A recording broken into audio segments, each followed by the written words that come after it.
following the meeting and archived for a period of 3 years. Our purpose is to provide greater access to council debate, decision-making and encouraging openness and transparency. I also remind all present that local government decision-making affords no protection to councillors, council officers for comments made in the public during the meeting that are subsequently challenged in a court of law and determined to be slanderous. Please ensure you speak clearly to the meeting. The overhead microphones are there. And for those attending on Zoom, there you are. Good morning. I've got Councillor Thurston, Councillor White and Councillor Shirley on Zoom. Good morning. I have apologies from Chairman Leader and for late arrival and Councillor Paula Thompson. Are there any other apologies? I just have to leave at 11:30, Mr. Chair. You have to leave at 11:30. It's fantastic. So with that being noted, would somebody like to move apologies be accepted, please? Councillor Campbell, seconded by Councillor Scott. Those in favour, please say aye. Carried. Thank you. There's no public forum. Items not on the agenda there are none. Order of business. There's no changes to what's in the agenda. Are there any declarations of conflict of interest? None. Cool. Thank you. Confirmation of the minutes for the 12th of November last year have been circulated. Would somebody like to confirm that the minutes of operations and monitoring for 12th of November be confirmed? Thank you, Councillor Nee, seconded by Councillor Crosby. Any discussions? Any matters arising? Reuben, just one from me. On page 15, it was through Matt, Compliance Manager, the overview of the municipal wastewater compliance in the Bay of Plenty region.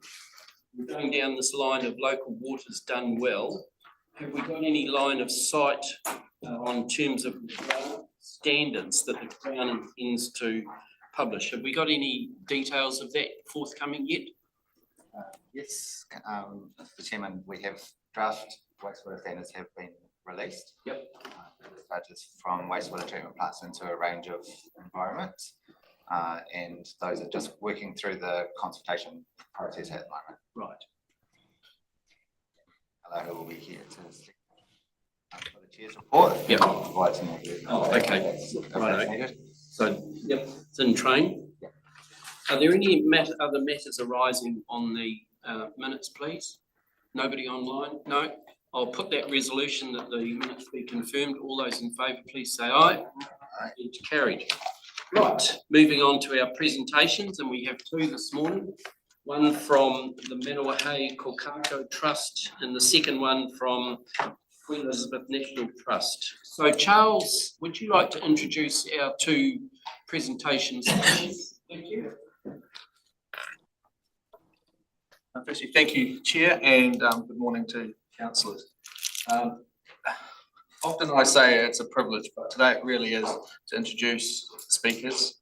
They've been really instrumental in a lot of major environmental projects that we've got in our area.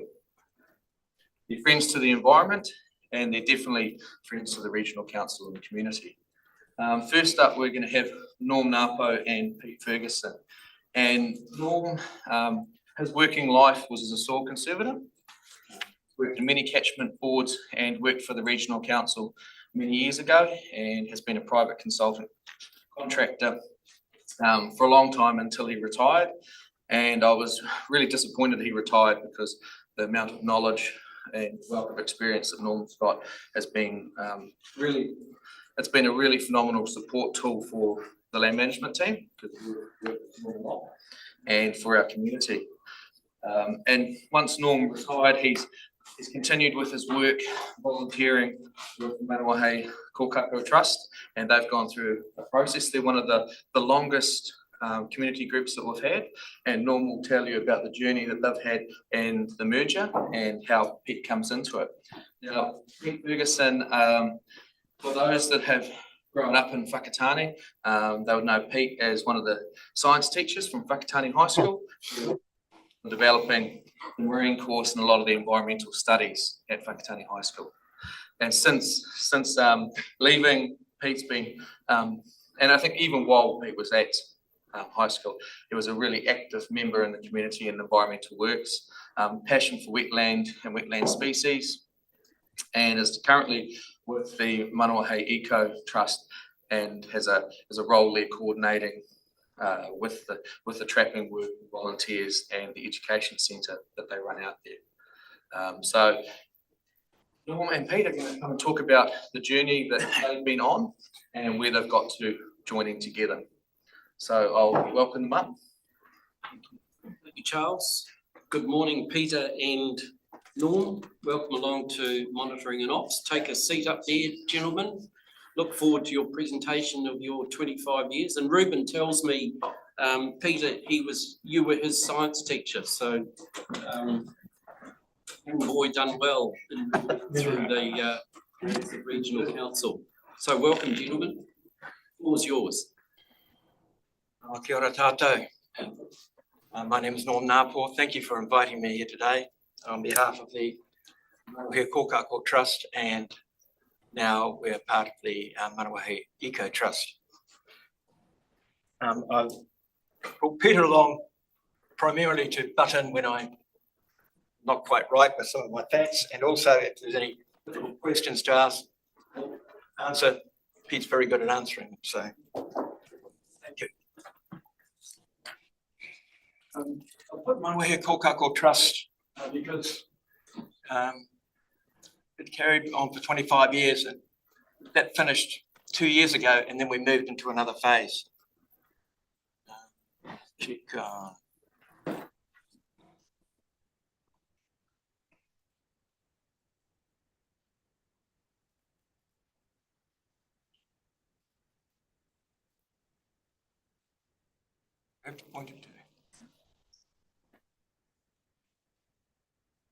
Amanda might change the slides for you. Okay. Yep, good. That'll be fine. Oh. Good looking.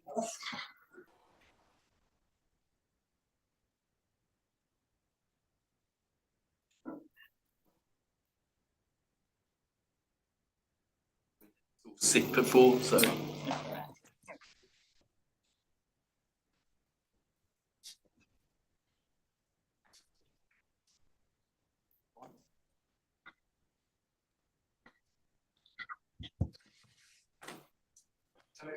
Really, it's all about the kōkako in Manawahea, but in fact, the kōkako is probably an indicator of biodiversity, in fact.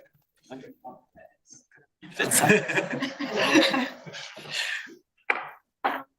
the next slide.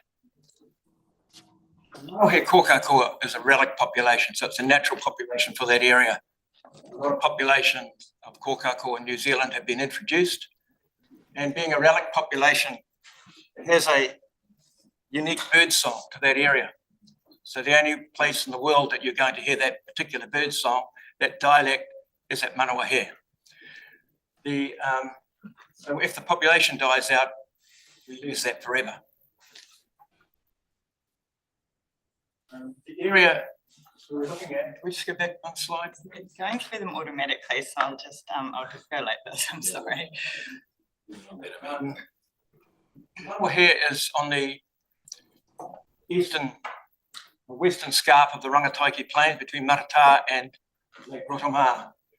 So you can see Te Teko down bottom right, Edgecombe there. It's on those foothills in the Manawahea area, drained by the Karaponga stream. Next slide. A series of bait stations and stoat traps, covering an area of about 250 to 300 hectares, that are maintained as part of the trust work. So really it's about predator control for those problem predators. We don't really address the deer problem, which we also have, or the wallaby. And there are also we've done work on wallaby. We don't do anything for the pigs either. So it's one of those things that you have to work with the landowners.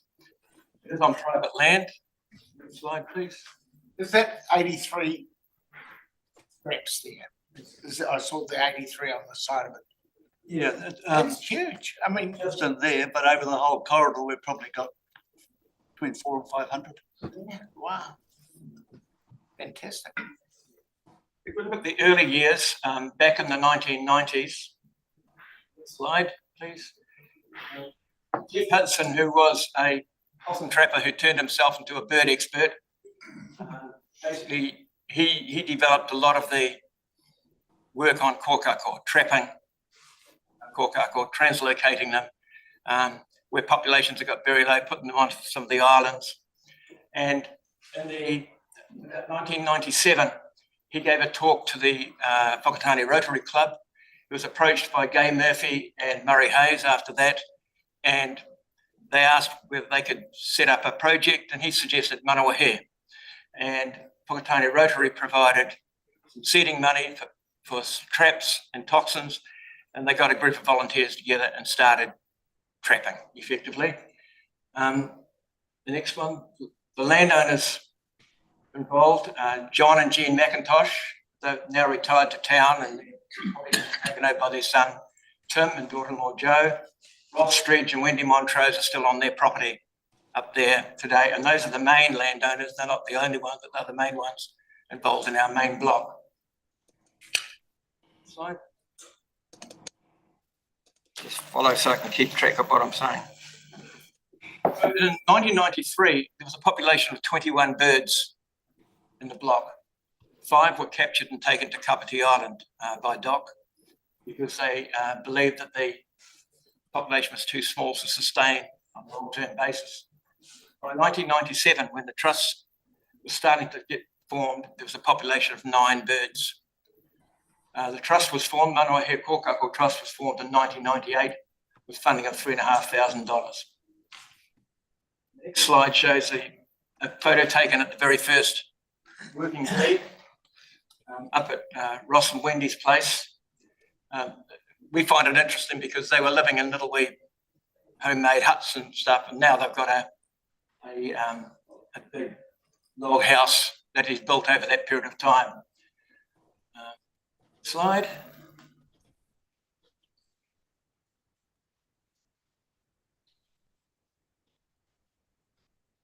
In the early 2000s, we became a care group under the Bay of Plenty Regional Council and received funding for their control work. So we didn't have to rely on fundraising. Then we could, it made a huge difference actually.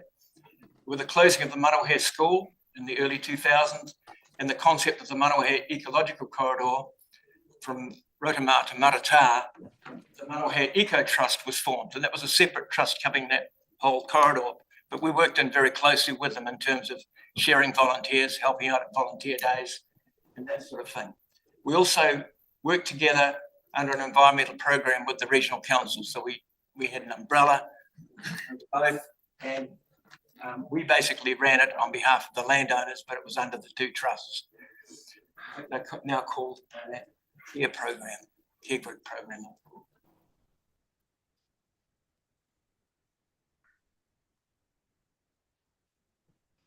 2005, 2006, we were very successful.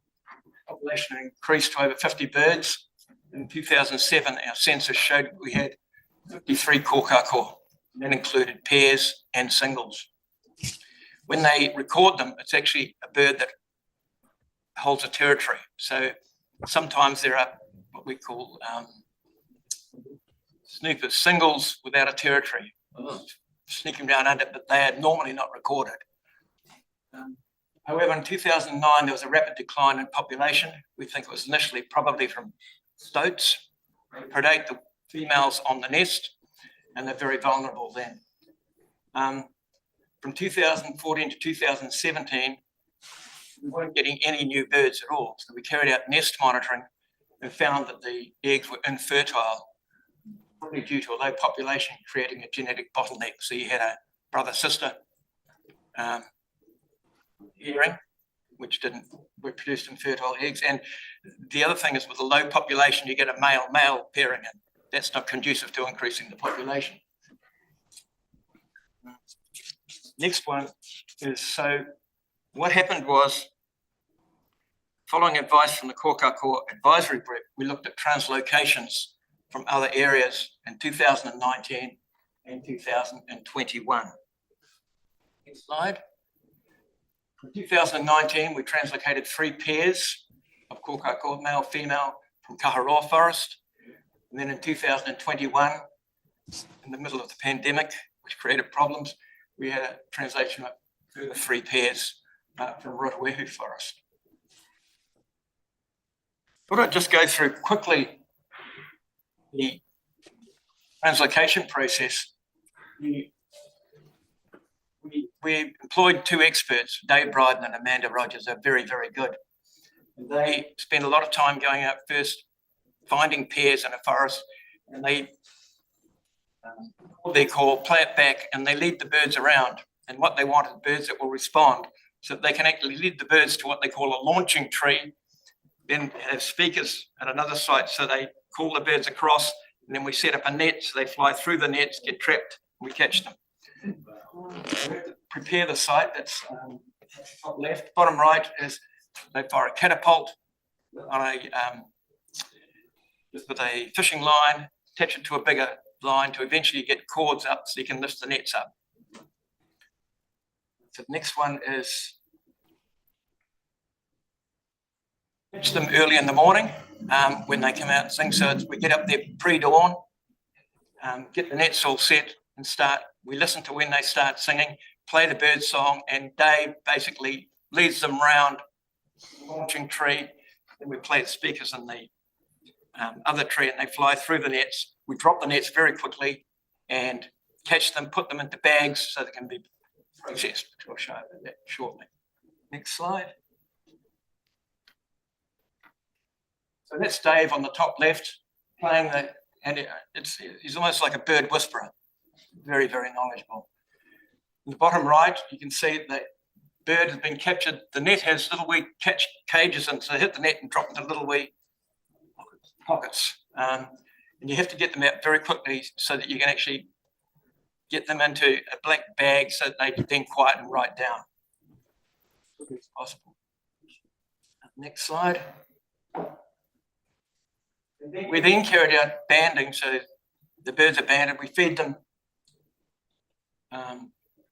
bananas, which I've never tasted before, but they go, I couldn't believe how much they liked it. And we also, for the first translocation, we attached little transmitters onto the birds so we could track them when we released them. And after 3 months, the transmitter drops off them. They have a little bit broken off the chest. So the transmitters are very light, but they are one more stress on the birds. So when we came to the second rotation, because we knew the birds would stay there, we didn't bother with the transmitters. And that's us carrying it out in the transport boxes. We released at Manawahu with a little ceremony, and there we have representatives from Tatuika, which was the contributing iwi in Kaharoa, and from Ngāti Awa as well, the receiving iwi, before they were released into the bush. The next one's the release site. We had a ponga log running up. You can see the bird there. You can just pick out its bands on its legs, so the colouring of the bands, and you can identify each bird. Each bird is named. The naming process, normally we ask the iwi if they wanted to name a bird. So they, with the 3 pairs, the contributing iwi named 2 birds, receiving iwi named 2 birds, and any birds left over, we chose a consensus for choosing names. The next slide. The final years, we found that at the MKT, we were getting older, basically. That we were a relic population, looking after a relic population, but we weren't recruiting younger volunteers. And we lost a couple of key members through death and through health issues. So we decided that we had to do something to ensure that the work we've done would carry on. So next slide, please. So in 2023, the decision was made to wind the trust up after 25 years and to merge with the Manawahe Eco Trust, which we had a very close working relationship anyway.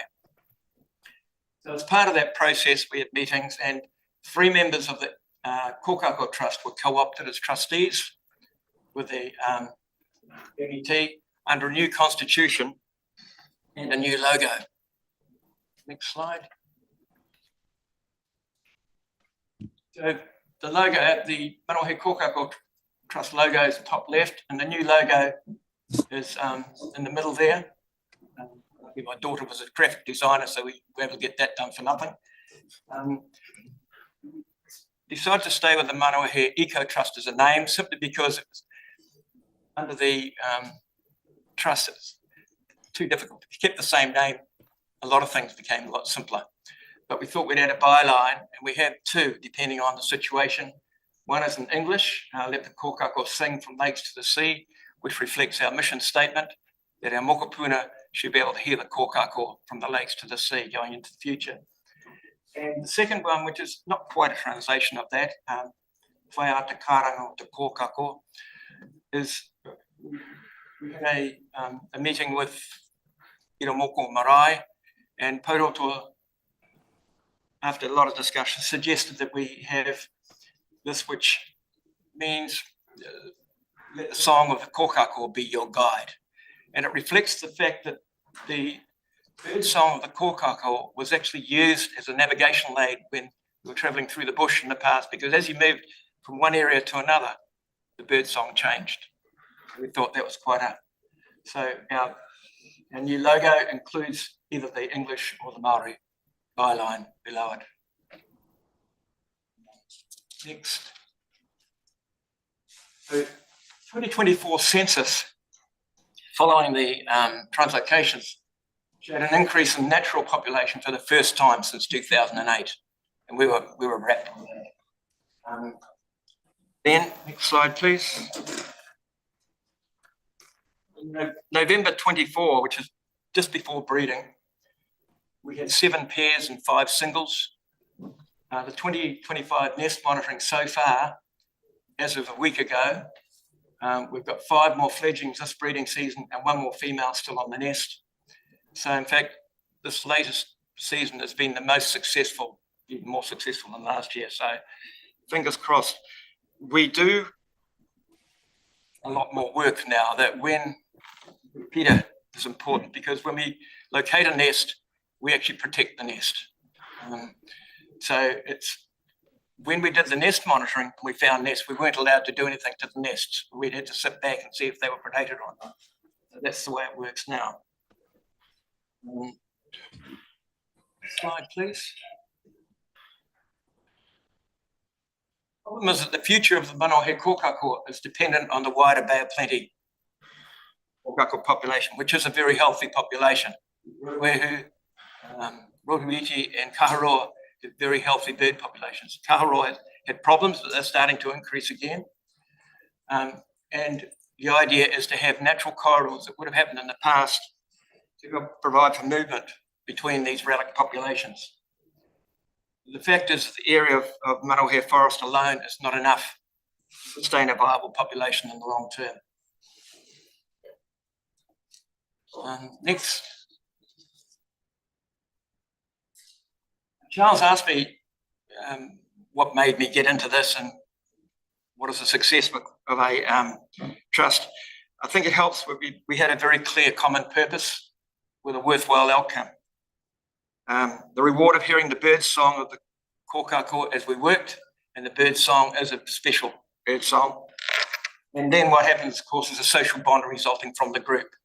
We do work in groups. We don't work singly looking after one trap line. We go up in a group and cover an area together to keep that group mentality going. Next slide. This is just a photo taken at Open Day. We ran Open Days normally once a year, sometimes twice a year, where we bring people in, call the birds in so they can listen to the birds. and I hope attracting more volunteers as well. Next slide, please. We have been recognised over the years, and the Regional Council has been a large part of that. 2000 and 2004, we received environmental awards from the Regional Council. We were a finalist in the Green Ribbon Award in 2013.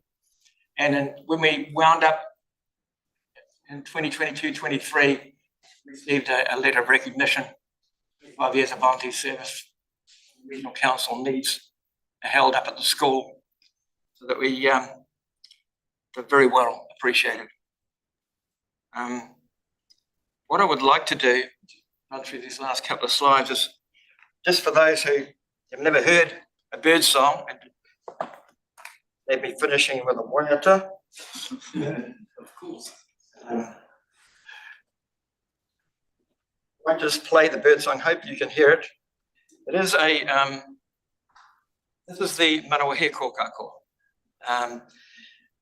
Some completely different, they're sort of like a cross between an organ and a flute, depending on the bird song.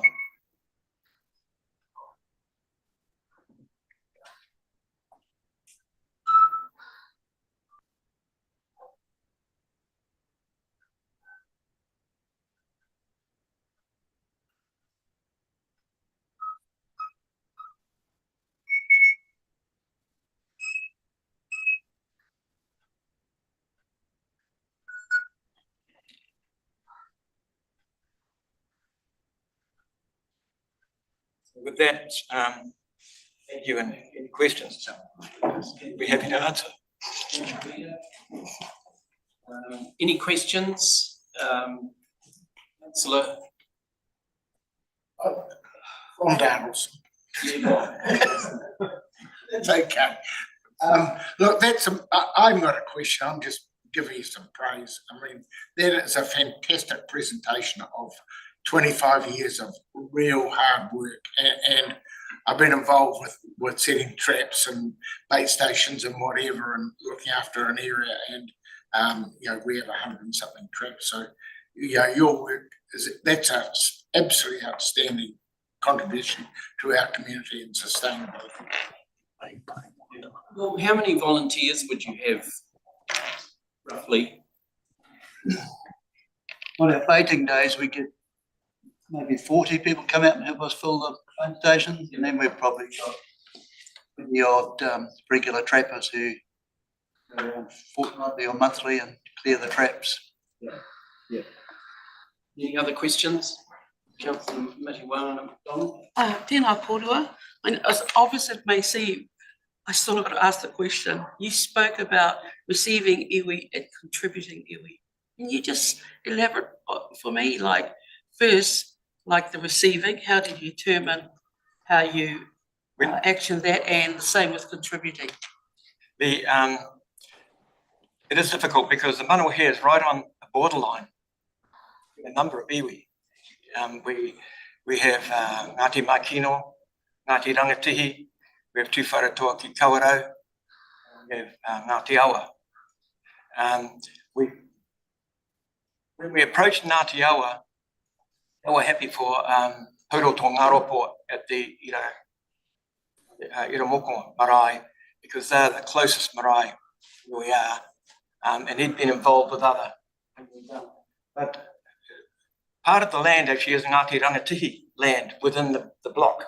Actually, there is the owners, I think, are all passed, and we just deal with Ngāti Rangatihi in terms of any legal. It's not easy, but when the first translocation was handled largely by DOC, so we didn't get involved as much in the consultation as with the second one, where we did a lot of work with the consultation, particularly because Ngāti Makino was not keen on having birds. The reason is birds were taken back in the early 90s from Rotoehu, and taken down the South Island, and they all died. So we were very lucky that when they came up one morning, when we put them into our area, and they had an old kaumātua there. He looked at our bush and he said, "Your bush is the same as our bush." I think that was what did it. So we were very lucky. Does that answer your question? It does, it does. But do you have instances too where that you still continue to give the birds out, because you mentioned that the forest will not be able to maintain increasing populations? Would you look at giving the birds to others or to I think elsewhere? I think if we gave birds away, we would go through a process of talking to the contributing iwi before anything like that happened. Because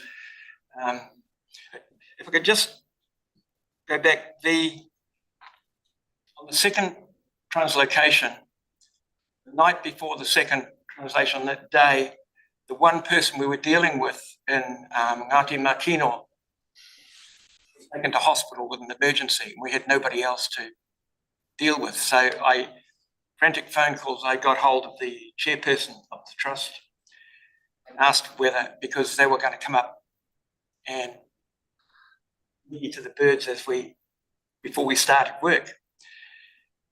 And we were all set to go, but we had made a decision then that if we didn't get the iwi involved, we were not going to go ahead. We'd spent 18 months building up this relationship with the iwi. We would have been a slap in the face just to go ahead without them. So yeah, we were lucky. Thank you. Two more questions from Councillor Toyiti and Councillor White online. Toy? Paia te karanga te kōkako. E paia ke tērā ki atu. Nā te mea koe nā tō koutou mahi. Nō reira he mihi tēnā kia kōrero tahi. I love being today years old when you hear something new. Had no idea that it was a relic population with its own waiata, and had no idea that they went bananas for bananas, and that they were gay kōkako. I did have another couple of questions though around. You might want to leave it. That wasn't my punchline. When you introduced, do kōkako mate for life? Are they, because you're talking about pairs, do they come in and they? No, it's a matriarchal society. The female decides whether she will, some say a reflection of life. What does happen is, when we find a nest, the female next year will nest very closely to that. So the nests are easier to find each year because we know the area where they will be. But no, she might have a different male the following year. Honestly, that makes your whaia te karama, the kōkako, even more pertinent. You know, if we were a matriarchal society, I think we might do a little bit better. My other question was around when you introduce the kōkako from other areas, does that impact the song at all? Surprisingly, no. I think there were enough the males live longer because the females get predated on the nest. But I've been surprised that was my concern. The song has endured. Changes slightly over time anyway. It's a little bit, it's still there. Kia ora. Councillor White? Yeah, tēnā koutou, kia ora koutou mō koutou whakaaro aro mahi pai mō te kōkako. Kei te mihi atu kia koutou mō tēnā. Look, I note the passion you have for this particular kaupapa, but I saw in your slides in 1993 or 94 that 5 were taken over to Kapiti Island. How has that gone? And I understand that was because there was fear about their survival. Maybe they could do well on Kapiti Island. How's that gone? My understanding is that they survived well, but other birds were taken to Kapiti as well. So any bird song would be lost in the mix. Other than that, I'm sorry, I can't I don't know any more than that. Do you know, Pete? I think they're actually doing well, doing very well, yeah.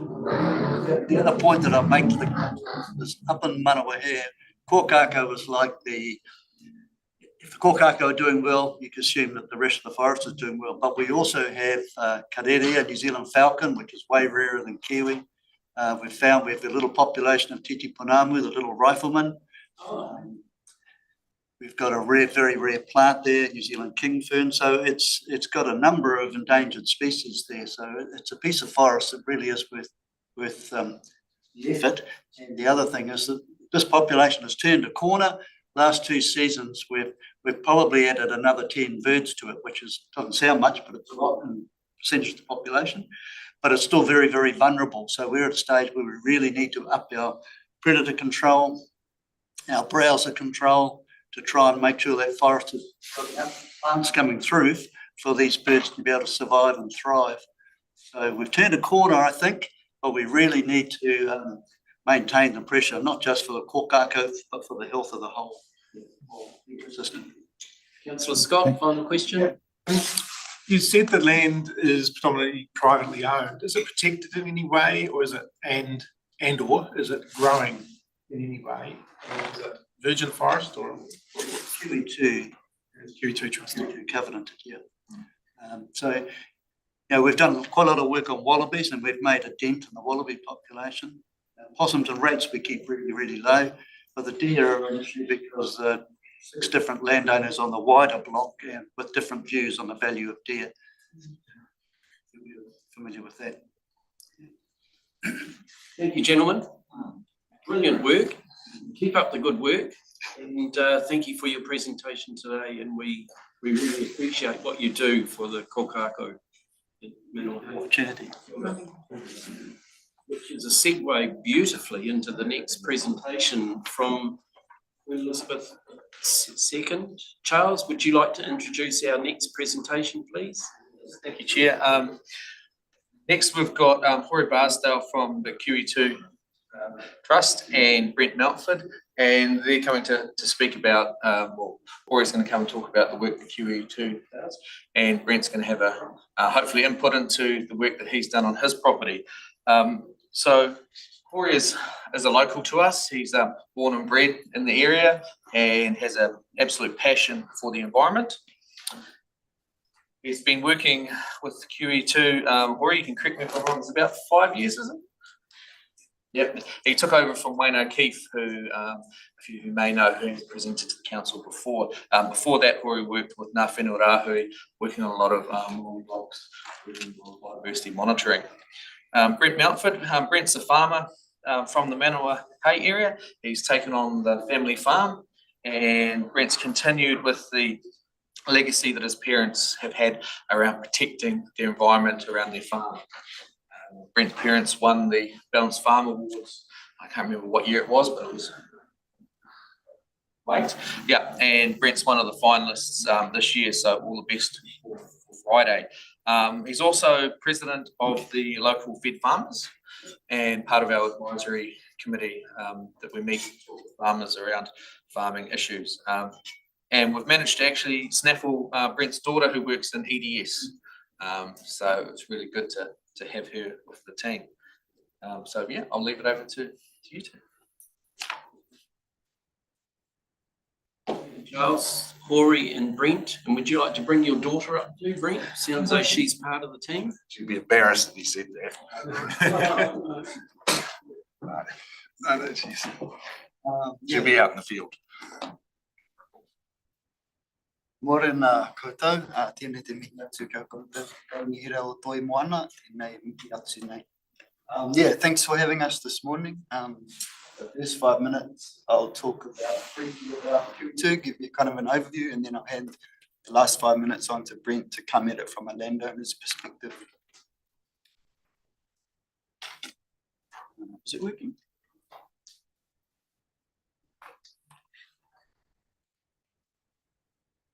Oh, yeah, cool. Yep. So who are we? So yeah, we're an independent charitable trust set up by some farmers in the Waikato back in '77. So a wee while ago, predate DOC.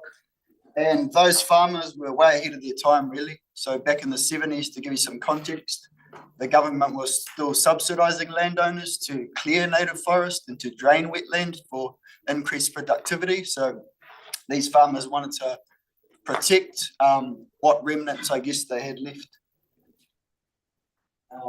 And I guess, yeah, the only way to do that back then was to sell your land to the Crown, and then it became a Crown reserve and it's legally protected. Cool. But the farmers wanted to retain ownership, but have the forest or the wetland, whatever ecosystem they were protecting, legally protected.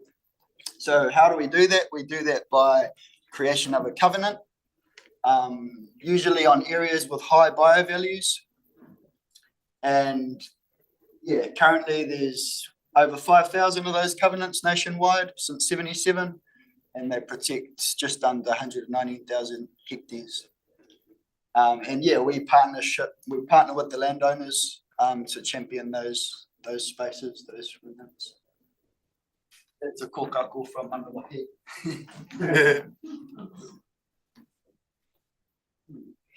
Oh, yep. Yeah, so why is it important to protect privately owned land? You guys probably know 70% of New Zealand is privately owned, and a lot of that is those lowlands, the modified lowlands, where a lot of our, I guess, rare and threatened species and ecosystems are kind of holding on.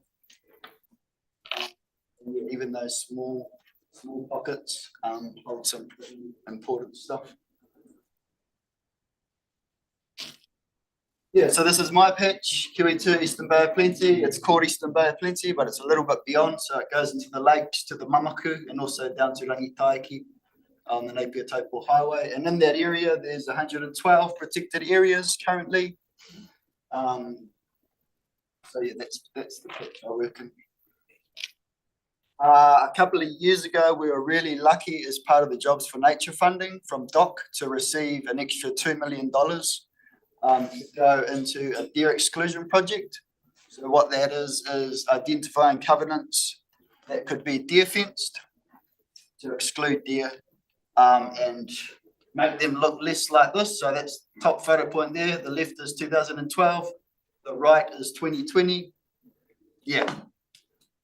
The picture tells it all. Presence of deer, understory completely stripped.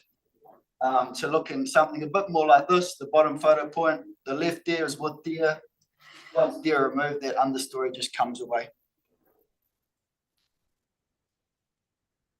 So yeah, just a couple of more photo points to show the difference, I guess, of deer present, deer removed. So the extra $2 million allowed Kiwi2 to deer fence covenants. And once they were fenced, send in colours to make sure all those deer are removed from that area. And I was lucky enough to get one in my patch and have a willing landowner. So yeah, I don't want to talk too much because Brent will kind of cover it, but what I will say is this is a beautiful example of collaboration between Kiwi2 Regional Council and landowner. So yeah, it's the orange one on the map there, and it's a 6 hectare gully, beautiful big old pūriri, northern rata, kohe. There's quite an uncommon crimson rata, akakura in there. So yeah, that's now deer fenced. So Kiwi2 came to the party, deer fenced. Regional Council came to the party and paid for a ton of trees, a ton of native trees. So you can see in the map there, there's those retired pasture areas and the deer fence, and those have all been planted now, thanks to Regional Council. And you obviously have a willing landowner who's got the energy and the people to get it done. So yeah, I'll pass over to Brent now. That's been 5 minutes already, to come at it from a landowner. Kia ora, Brent. Welcome along, Brent. Yes, I'm Brent Mountford, and we've got 267 hectares. 145 of it is in grass, and the rest is bush, and there's 32 hectares second rotation forestry. I was born there, went away and became a bank manager and other things, and but my passion has always been conservation and farming. And the two do go well together if you do it right. The thing I'd like to point out is that QE2 has been a huge help, as has the regional council. And also I just wanted to shout out to Norm and Peter. The Eco Trust up the Manuahei corridor has brought the community into the corridor as well. So it is really a collaborative thing. We have school children up there, we do eco races, they help with the planting. It's a community thing. All the success that we have in conservation on private land is because it's community. It's not the landowner, it's all of us working together. So that's a view looking across at the new deer fencing 18 months ago. So all that green area that you can see around there, that's now planted. So it's been 7,000 trees going there. Regional councils contributed towards that, around 6,000. The other 1,000 have come from other sources. We've also got another 500 to go in this year.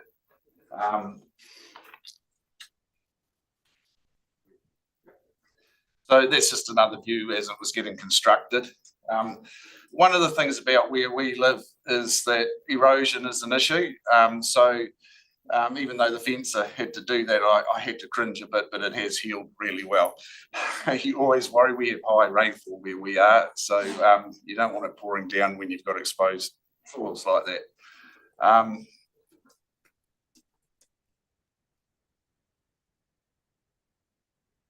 So there's some of the volunteers. ANZ Bank was one of them. Quite ironic, but Fonterra was too, even though I'm a sheep and beef farmer. That did cause a little bit of stir, but one of my neighbours said, hey, look, we've got a big group of people at Fonterra who would like to come out and get involved in nature, and they came and helped plant. You notice here too, some of the things we work on when we've done this for a long time. So the first block we fenced off on our farm, which is down in the flats by where we live, was in 1978. So we've got a history of doing this sort of thing. This is at another level. One of the biggest concerns with some of the bush that we'd fenced off in our previous QE2 blocks was the browsers. So there's lots of things that you have to deal with. It's not just fencing a block off, you're keeping cows and sheep out. If you've got wallabies and you've got deer especially, you only have to have one come in for a browse, and you can really muck up the biodiversity in there. So I always wanted to deer fence this piece, but it was how could you do it, because it's really expensive. So it was 1.2 kilometres of fencing with GST 66,000 just for the fence. So you can see it's a big cost. The landowner contributes to that as well. And being a sheep and beef farmer, we don't have those $10 payouts. So anyway, so what we do is we graze with my sheep. I don't believe in spraying. We've learned that you don't go and spot spray, because as soon as you spray, yes, you kill the grass and it makes it good to put the plant in initially, but what tends to happen is that it opens it up for the weeds, and the weeds will actually out sprint the plants. Yeah. So what we do is I graze it right out with sheep, then plant straight in. And what you find is the grass grows to a certain length, but it starts to fall back, and it actually protects and keeps the roots of the trees cool, and also with more moisture. And after, as you can see over here, that's a year later. Yes, you can see all the grass there, but you can see all the plants. So there's a picture of, that was when those all arrived, those are the plants when they arrived. The day it was like, how the hell are we going to get those in? But we did. So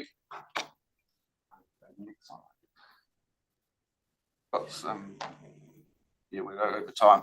I thought I'd throw one in of the cows, but that's sort of understory. Just to show you that we, at the same time, you can have conservation and you can be farm as well and produce nice cattle. There's my son-in-law up there, so that's Annalisa's husband. Even better. So that's what we did. We'd have call-in family and things like that to plant. I'll go to the next one. That's an old Pukatea tree. And that's one of the other things I love about this particular bit of bush. There's a lot of old Pukatea, but then that's me standing in the middle there, you can see. It's kohikoi. Now, we've got a lot of pest control, which I'll show you some pictures of that soon. With the kohikoi, if you don't get on top of your possums and rats, you don't see those beautiful flowers. And the fruit is the size of a grape if you haven't seen them. And right now, it looks like we've got grapes all through our bush. And that's because the possums and the rats, etc., were on top of. So the thing with all this is that it's not just about, there's so much collaboration, it's not just about planting some trees somewhere. You've got to think about the why, where's, what's going to work, what's going to grow quickest, all that sort of thing. And that's where the land management officers come in. That's where Peter and his team come in on advice around the predators and things like that. It's a real, and then you bring the children in and you try and get them enthused about nature and what it can be and what they can contribute.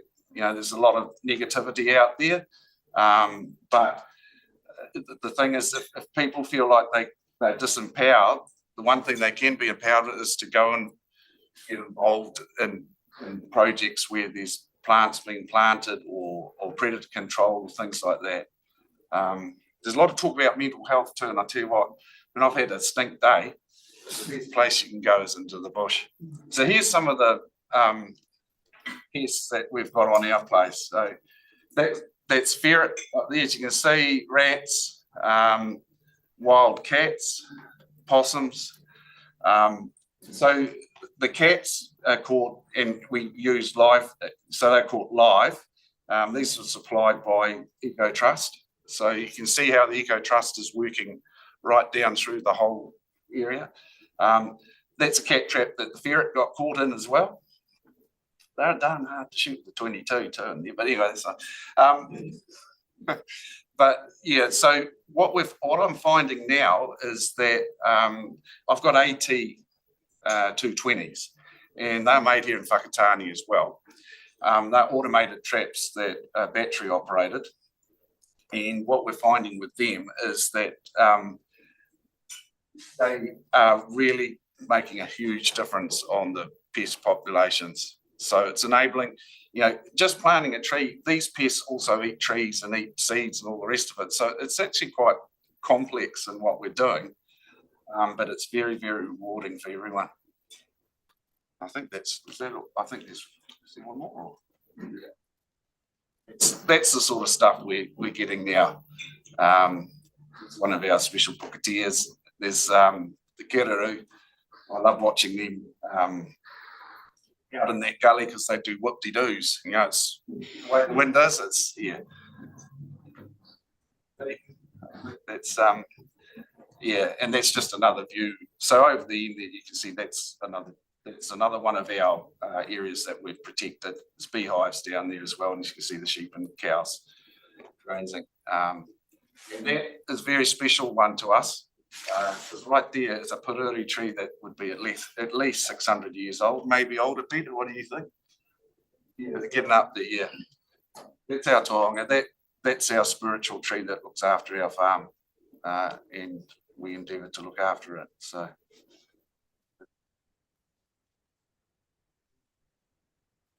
One other thing, sorry, I do want to mention is that QE2, and I haven't talked to Hori about this, but I'm going to mention it. Its funding has been frozen for 10 years. And that's despite DOC having their funding doubled in those 10 years. We really need, if it's all right for you guys to consider, come in behind QE2 and help us lobby for them to get more funding, because they do a really good job. Because what you're doing here is you've got lots of landowners who are actually engaged in what they're doing and do it. So it's ongoing protection. And it's growing. It's almost 200,000 hectares, and there's more landowners who are keen to do stuff, but unfortunately the funding's getting tight. So, you know, if you guys can help us lobby for that, that would be really, really appreciated. Thank you, Brent. Thank you, Hori. Questions, councillor Von Danielson? I'll go around the room. Yeah, thank you for that, both of you. Really inspiring stuff. Just so you know, I was at the Blue Greens Forum, which is the environmental policy of the National Party, down in Methven last week, and they announced a $4 million increase in grant to Kiwi 2. So that, I mean, that might only be a drop in the bucket, but they are onto it. So Is that per annum, Andrew? to be honest, I can't remember. Can I answer that? Because I do. You go for it. Yeah, you go for it. Yeah, cool. So those of you who don't know, last year our board made the tough decision of freezing, of pausing new protection next financial, starting in July. Based on the last decade of our baseline funding not increasing. Since then, since the end of last year, there's been a lot of lobbying and pressure put on. And thank you to the Regional Council for being one of those advocates for it. A couple of weeks ago, Minister Potaka announced that we will receive 1.5 million for 3 years per year. So 1.5 million per year for the next 3 years. So that's awesome. And I don't want to sound ungrateful, but the basic maths is come July, QE2 will lose our jobs for nature, 2 million a year, and we'll get this new 1.5 million a year. So we're still $500,000 down, but we're not on the edge of that same cliff as we were. So what does that mean for new protection next year? We will still do new protection next year, but it'll be a lot less, and it'll kind of be those ones with high values. Kat, question from councillor McMillan. Kia ora koutou, and thank you. And you pretty much answered my questions because it was around the appetite from landowners to more land going into Q2, but I see that there's this roadblock with funding because that was my second question. Do we need to bolster the funding and is that growing? So what I'm understanding, the picture is that there are more landowners that have a desire to put some of the land into QE2 covenant, but you've had to freeze it because you just can't sustain your growth in. So this is, I mean, I wonder if we can, I totally call the announcement that Councillor Von Danielson talked about, but can we put a bit more pressure? Is that an action that we can put? Because that really is a drop in the bucket.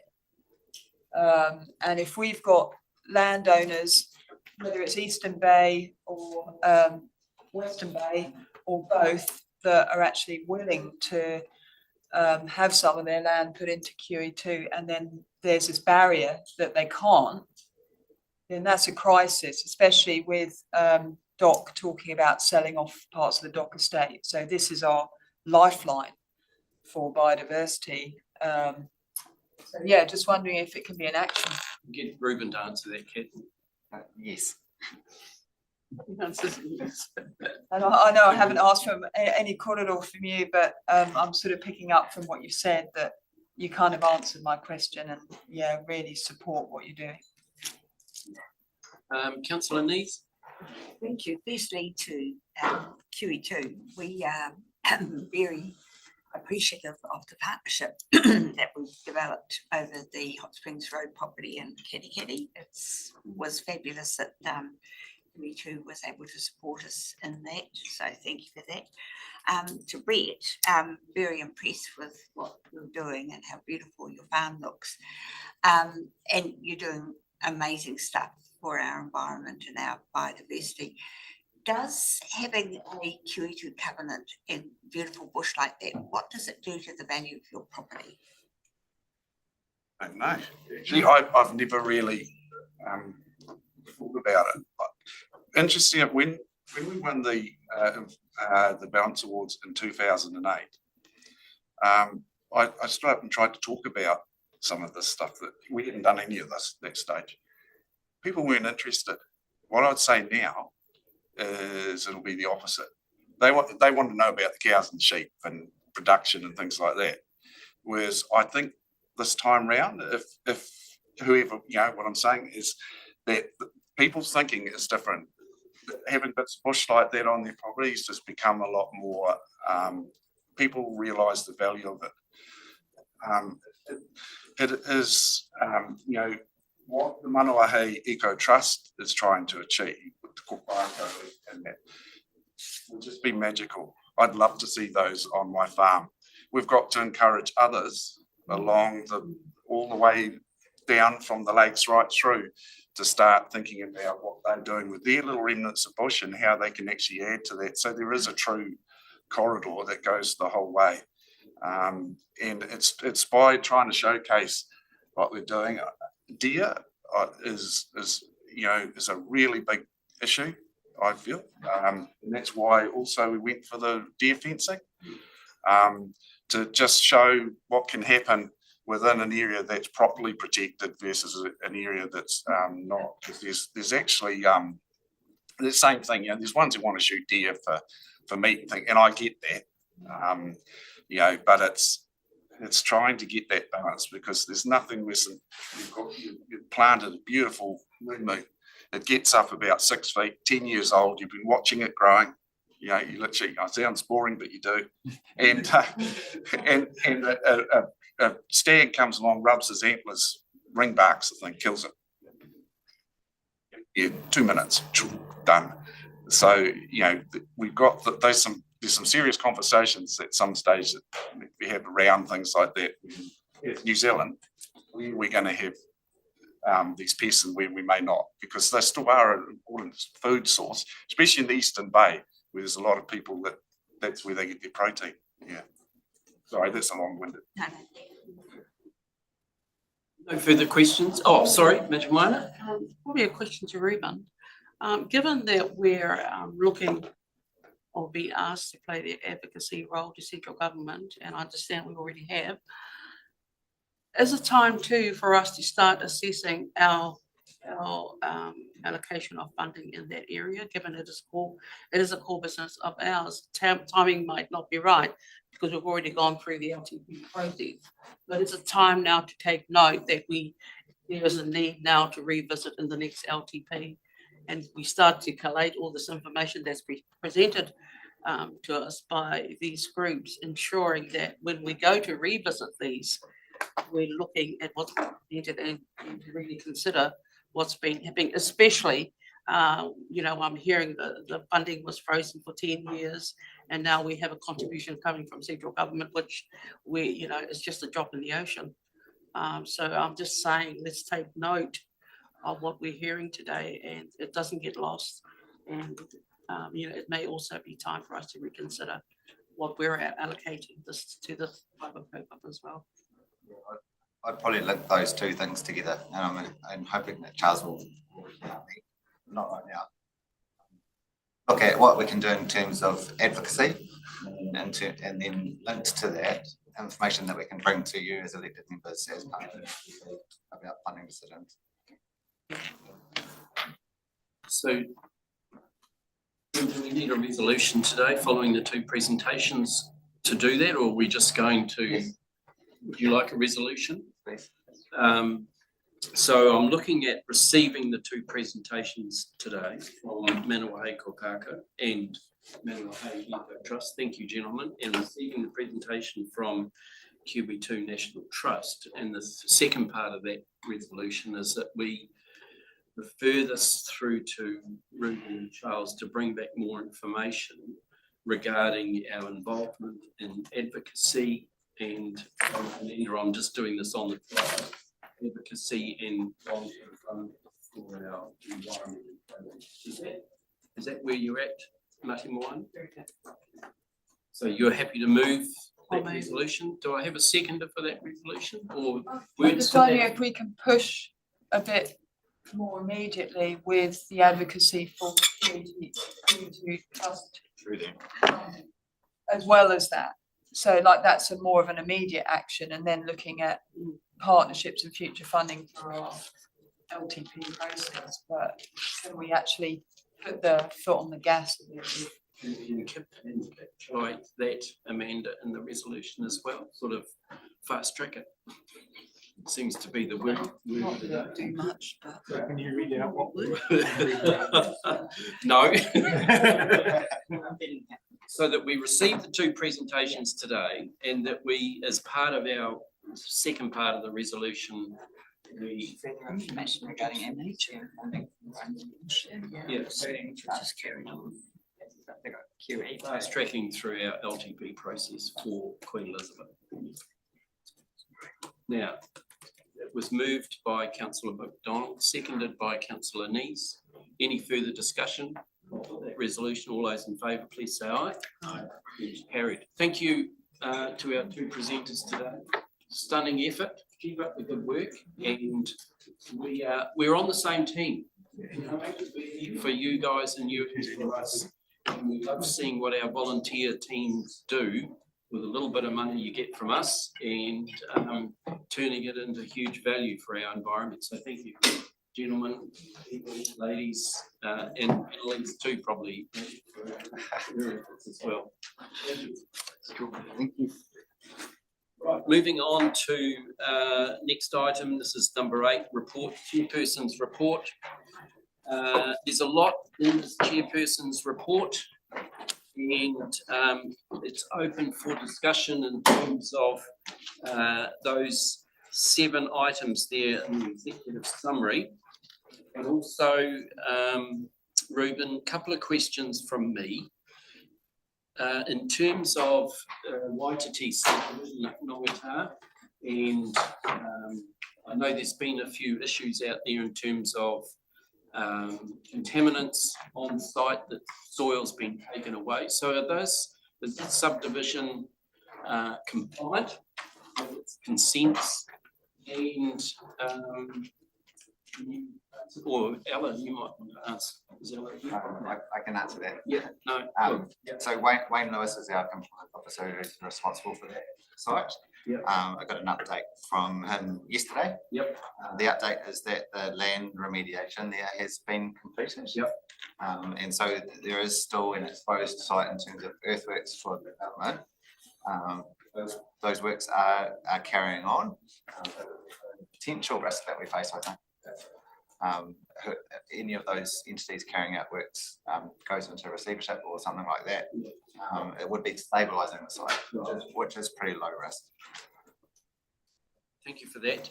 And also the odours at Opotiki is sort of hitting the headline as well in terms of whakatauia mussels. Yeah, I might get Stephen to talk to that. If that's Stephen, okay. I can help it up. Please. It seems to be an issue that's not going away, and good morning, councillors. I think first off, I'll acknowledge this is a challenging odour issue for Opotiki in the community. I'd like to reassure everyone around this table that the compliance team is throwing everything we've got at that issue. We're doubling down. We're doing daily visits to assess odours. We believe that the site has experts on site this week to look at the issue. We have 2 abatement notices already in place and possibly a 3rd. And we are throwing the full force of our investigators onto the issue as well. Cool. So it's definitely a doubling down onto it. Thank you. Questions, councillor Eaty? What's the source of the odour? It's the wastewater discharge from the processing of water. So that goes through a system which I'm not. They've got the little wetland system that they built. Discharges into a drain. The wastewater is consented to discharge into a drain. That discharge isn't meeting its consented limits right now. Does it go, I know they built a little wetland sort of area that was meant to go through. Does it go through that? Or? I'm familiar with the wetland, sorry. Take a look into that if you like. As far as I know, it discharges into a drain right now.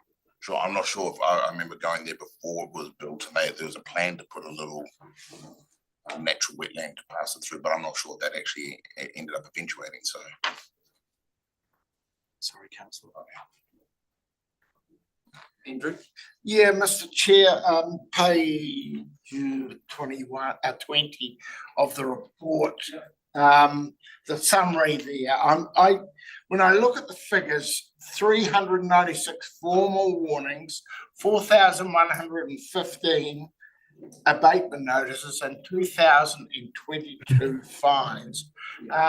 Somehow, while I commend the staff for keeping on top of that, we seem to still have an issue in our region. So Have such a high level of non-compliance that requires. That's for New Zealand.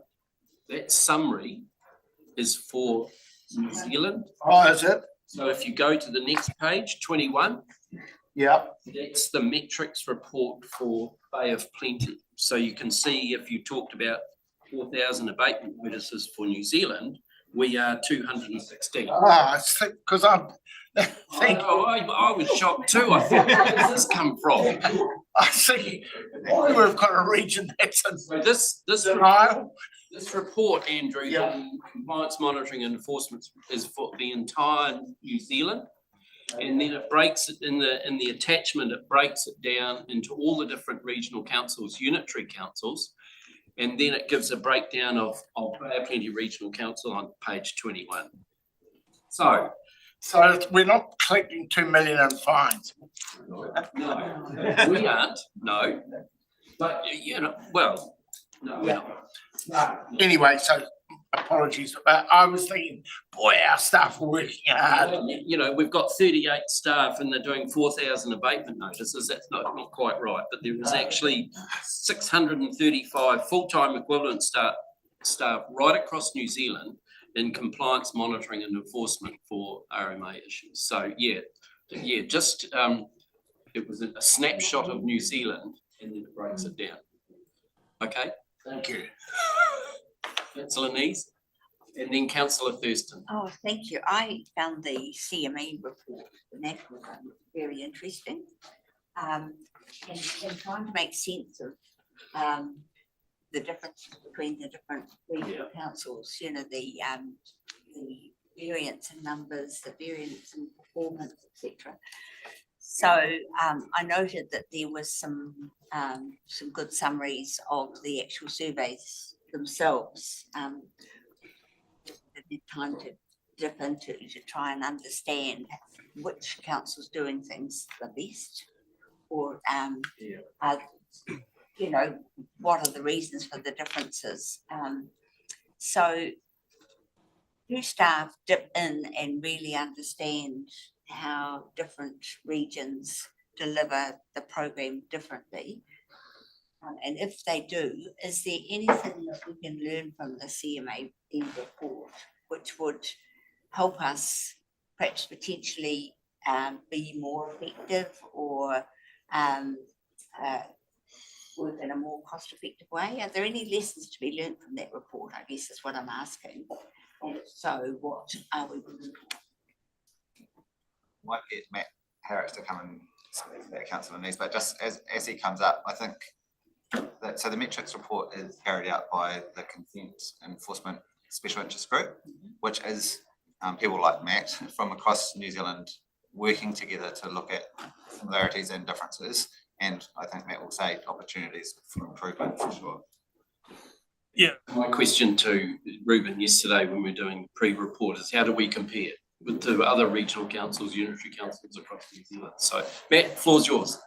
Morena, thank you. I think probably the short answer is that's probably a big part of our conversation that we have as a special interest group in terms of how do we compare each other? Is it fair to compare what we're doing? Even the way we measure our work is a little bit different, but I think the way we look is we probably look at similar councils, similar size councils to ourselves, like probably Horizons, Hawke's Bay, Waikato, and sort of look there and then compare ourselves. And I think along the sides, numbers of consents and how we're doing, we're probably on par. And there's different areas, different councils have different strengths, and we're pretty comfortable about sharing those strengths across the group. So it's one part to support this, but with seconded one of our investigators over there to sort of support them with our processes and how we do our investigations, and we'll get a bit come back from that as well. I guess my question is, do we focus on continual improvement and use this as a tool to identify them? Yeah, one of the things that I guess look at that report is in terms of probably on the report itself, where there's on page 21, I think it is, where we compare our level of compliance of the consents we do monitor, how that level of compliance versus significant non-compliance matches against others. I think we do reasonably well there, where we see most of our consents are complying, and then the ones that we find that are not complying, there's only a small proportion of significant. It says to me that we're doing a good job of monitoring the consents we've got and addressing the ones where there's significant issues. Councillor Thurston and then Councillor Von Darelson. Morning, Chairman, Lyle. good morning, everyone. Are you taking any comments as part of your chairman's report about the air quality program at this point? Yeah, Yep, I think. go ahead. I can't Hold on, see Lyle. Hold on, Lyle. We'll carry on with questions regarding the CME report first while Matt's in the chair. So are there any questions further questions to the CME report? Councillor Von Danielson and then Councillor Scott. Yeah, I look at on page 21, the genera fumigation and we're dealing with CME report first. yeah, well, it's part of that report, isn't it? No? Not really. No. We're just doing the CME metrics report, that huge attachment for that. Councillor Scott, I'll come back to you and Chair Leader. Yeah, my question's around when there's discretion for what followed up and what is not followed up, it has the potential to cause pressure for people to choose. And so on. I'm satisfied with the internal systems we have in the sense that if a decision is made, it then goes to a senior manager and there's a permanent note put on the specific file. So there's protection there internally from staff. I'm worried about protecting our staff from undue influence externally. We can get some pretty irate ratepayers, customers. What is the protection for staff to make sure that the triage process works well and there's no undue influence put on staff? What protections do we have? Is that in relation to when we're receiving complaints come through or in relation to monitoring? Yeah, we do what, 3/4 of, sorry. So a quarter aren't done. What is the process that ensures that that is a robust system? Yeah, so the 75% is the monitoring of resource consents that we to monitor each year. And around about this time, we'll go through, so our team leaders and Steve and I will go through with our staff and look at what ones are not being done. And we usually look at the lower risk activities, whether it's structures that we can delay for another 12 months or things that are unlikely to have a significant impact. But we'll provide that review of what we're not doing and whether we need to, how we would follow that up next year or not. So because that's done formally, there's a note about how that decision was made, and that's the protection in the system. There'll be a record in the system that we didn't do that this year, and it'll sit there until it's been addressed in the next time round. Thank you. Are there any further questions on the CME metrics report? Councillor, Chair Leader. Thanks, Chair. Look, I think this is valuable, but I think you've got to be careful you don't jump to conclusions when you compare some of the metrics. Because in terms of the number of consents that you've got here, we require, as an organisation, consents in some activities that in different regions, they don't have a consent. So that's the complexity. What I'd be more interested in, and it's a futuristic question, Chair, is because of the difference between different regional councils requiring consents for different activities, is the government of the day, in terms of the reforms, going to have a national standard? Because that may well make a difference in terms of our compliance with consents or whether people needed consents. So I just raise that as an issue going forward that we need to be aware of. I know you've just entered the room and we talked about that earlier on in terms of the standardisation of wastewater discharges across New Zealand. We do have line of sight coming in terms of the Crown's going to legislate for those exact things. So public wastewater systems may not need consent, provided they reach a certain standard in their discharges, and there's a whole lot of levels of contaminants that may, Ruben, you can answer that. I think in terms of what I was referring to, your local authority wastewater consents. But if you take the difference between Waikato and ourselves, is Waikato in terms of dairy effluent is permitted activity with rules around it. There's no consents required.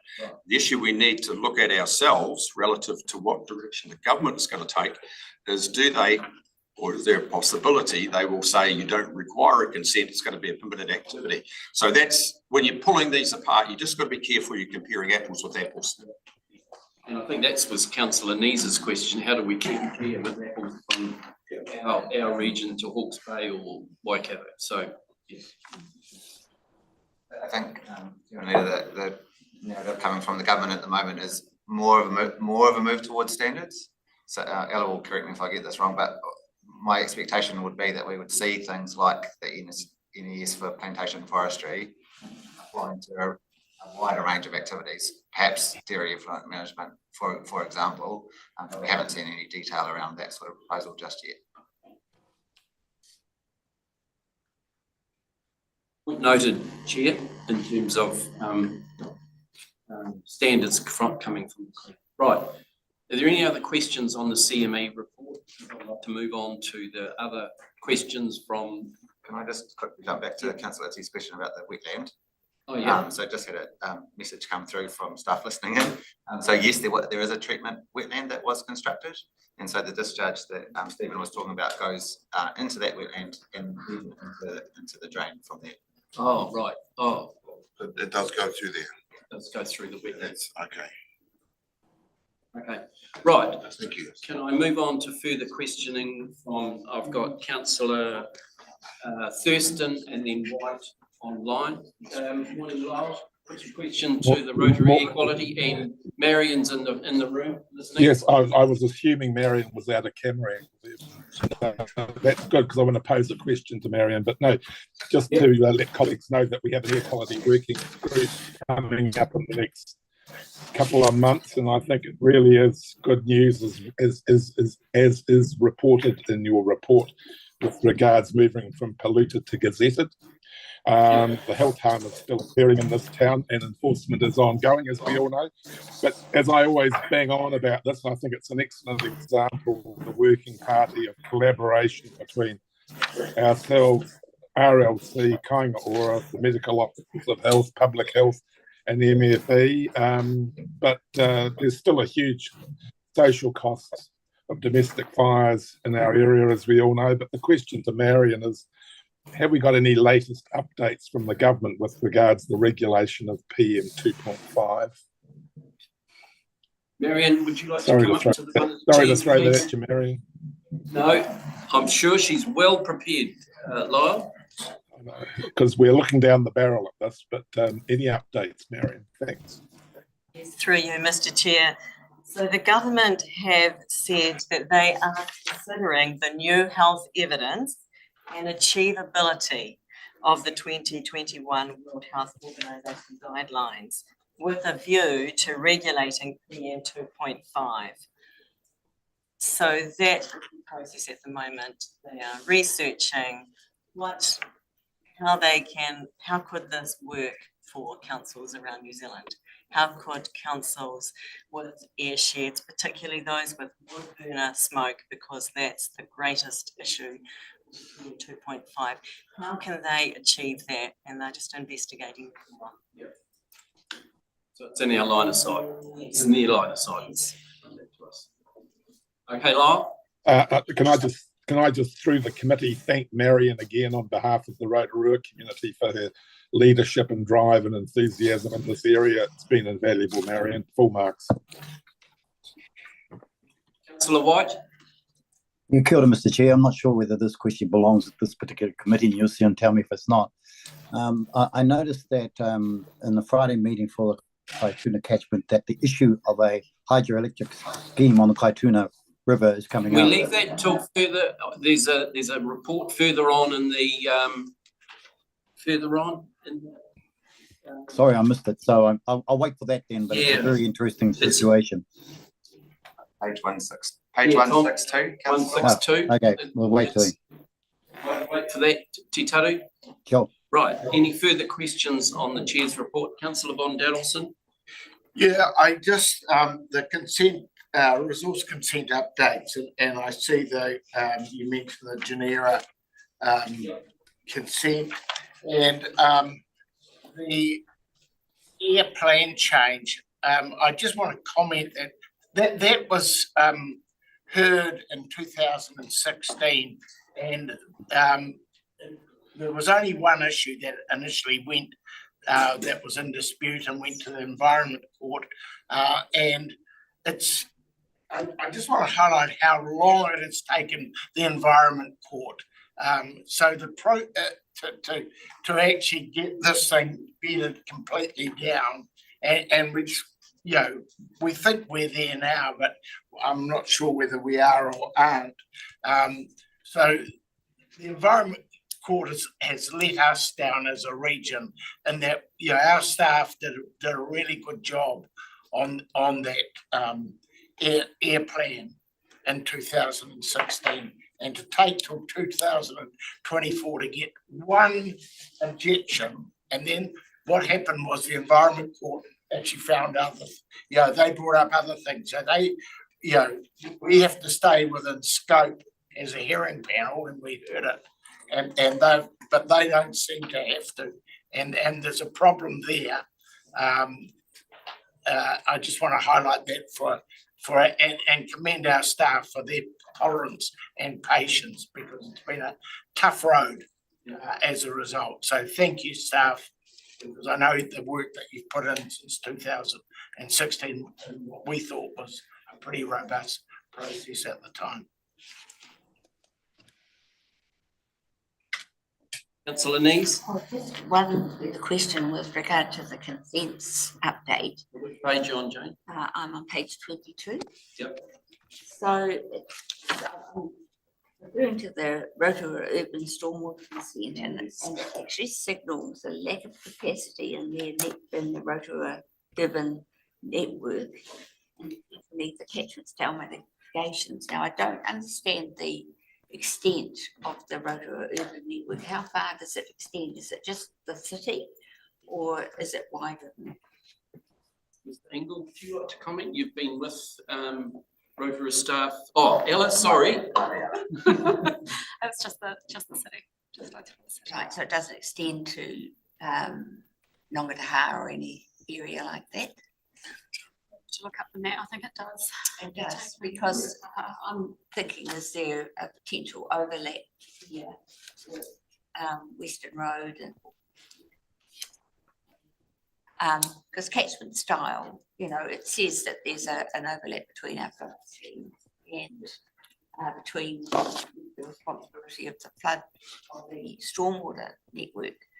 So just not clear what this is going to mean, or perhaps discussions over Western Road.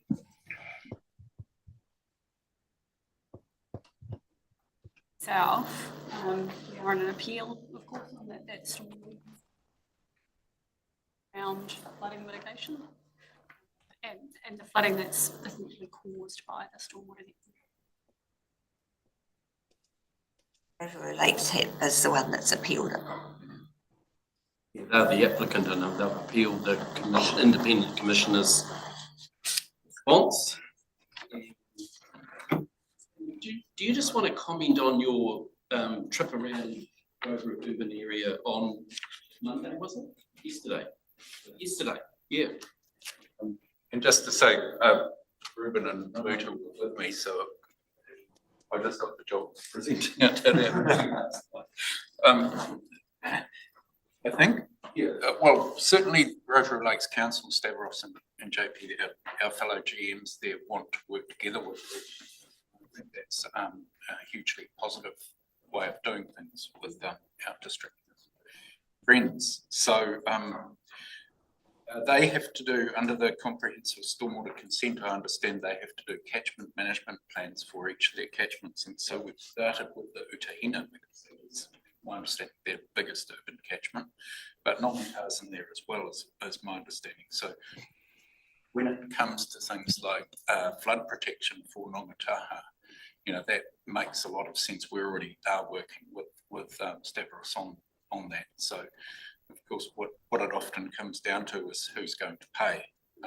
And so that tends to colour perhaps the relationship sometimes when it probably shouldn't, because that's a political decision, not a staff decision. So we will be working together with them on the Utahina and the other catchments that they have to do work on under the new consent, which is a massive milestone. So it creates the settings for us to have boundaries around how we work.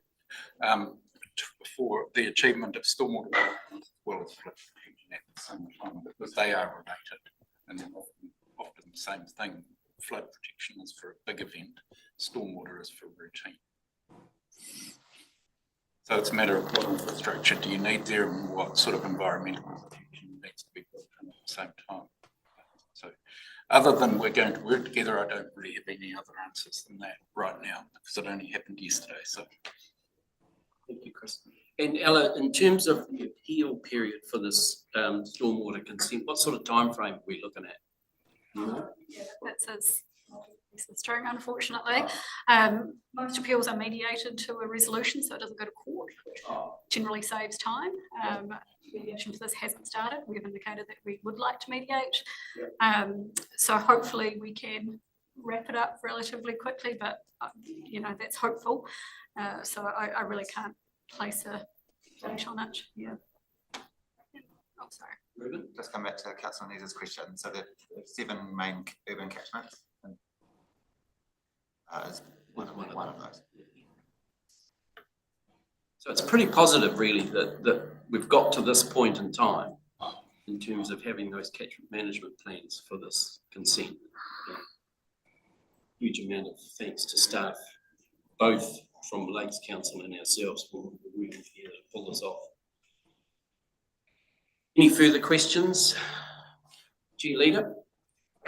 Are you dealing with your report? Yes. Yeah, the whole lot. Okay, can we go to Appendix 2, which is essentially the Boat Harbour Review? Oh, yes. A couple of points. Firstly, we commissioned this report as a result of complaints by essentially the board, the Rahui board, about process. They were not impressed that they hadn't been consulted regarding the terms of reference. That's tough. We paid for it, and it was reviewing our processes. In terms of the report, I'd just like to note that I would have liked to have seen in there some acknowledgement that the anecdotal evidence that was available to the applicant was well known. So what I'm referring to, anybody that was in the Whakatane area in terms of working at the mill between the periods from 80s through to 90s was well aware that this site was a dump site. They probably weren't aware of the level of contamination, but that was well aware, and so were the applicants. Whether or not there was responsibility on us to engage at that early stages of the fast track process, I don't know, but evidence would suggest that as recently as within the last 6 months, I think, Ella, that the Boat Harbour Board put in the fast track process 3 dump sites, proposed dump sites for this contaminated waste.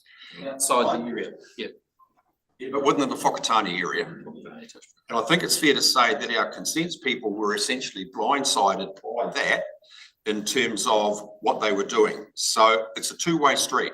So in terms of the recommendations that are sitting on page, it's a summary is on attachment 3, so that's on page 155, clear internal processes for fast track consents. It's a difficulty because if the applicant doesn't engage with the regional council, you know, it's motherhood and apple pie sort of stuff. An example I've just quoted about them going to the market through the fast track process with those 3 dump sites, blindsiding our staff. We just got to be careful that we don't accept that criticism if it's not valid. And I thought the conclusion from this report, Chair Leader, is that we acted reasonably and with with due respect of the process. So, I mean, we weren't being criticised, we're being criticised by outside sources, but with this review says that we acted reasonably in terms of our regulatory role, and I'm quite happy with that. But the salient point there is on page, what did I say it was? 155. 1545 says that we need to engage better with applicants before the fast track process papers are lodged. The issue I'm raising is how practical is that when you don't know what they're doing? There is a distinction here, I think, Chairman Leader, that so we had 12 fast track projects on the schedule to the legislation. Those are the ones, some of those that blindsided us. Ella will nod or shake her head if I get it wrong. There's still an opportunity for other proposals to go through the fast track, but they must engage with us first. So I think, yes, we have been blindsided by those, but that fast track avenue is now closed, and so it won't happen in the future.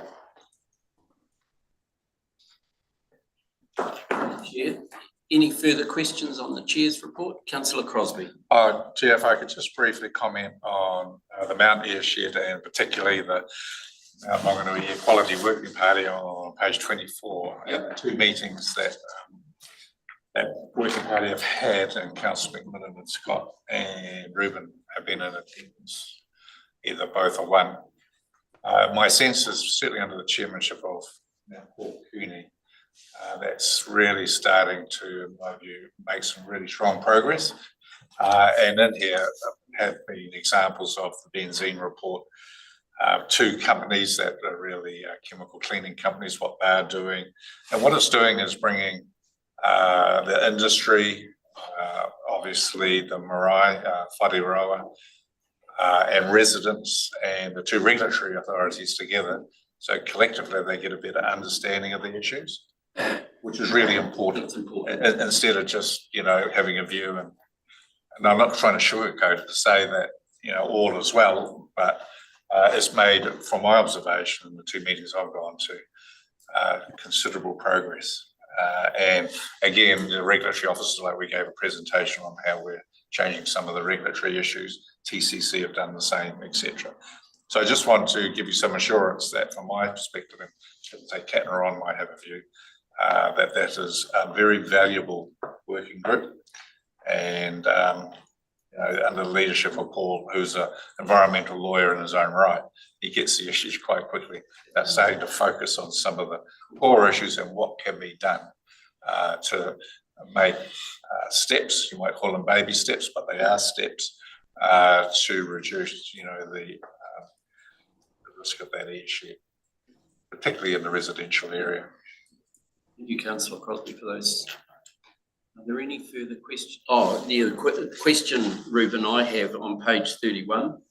This is the Ombudsman's decision on some issues of complaint came in, and I don't like reading these sorts of things about us, but assure me now that our systems have changed so that this sort of thing doesn't happen again. I might chip into this one as well, Mr. Chairman, but my view on it is we didn't provide the fulsome response that we could have to the complainants' follow up to our initial investigation and response. Yep. And so we thought, staff thought, that we had done what was reasonable in the situation, and I think. Looking back on it, Matt has had a series of conversations with the complainant since the decision. And I think fair to say, Matt, that we haven't met his expectations still, in terms of saying material that's come onto his farm, we can't categorically say where that material has come from. And I think we've reached an agreement that it's come from a range of places. But to satisfy him initially, we would have had to have said, this is where it's come from, which we can't do. The learning that we've taken is that we need to be more fulsome in those responses each time, and so we'll do that from now on.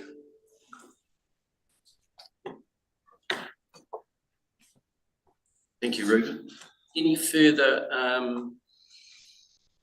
Oh, and just in attachment 4, the monitoring and operations work plan that's being received today, there's just an item in the June meeting that we're going to have the Rivers and Drainage Advisory Group added to the work plan, and this is going to be 6 months after the Rivers and Drainage Advisory Group meet.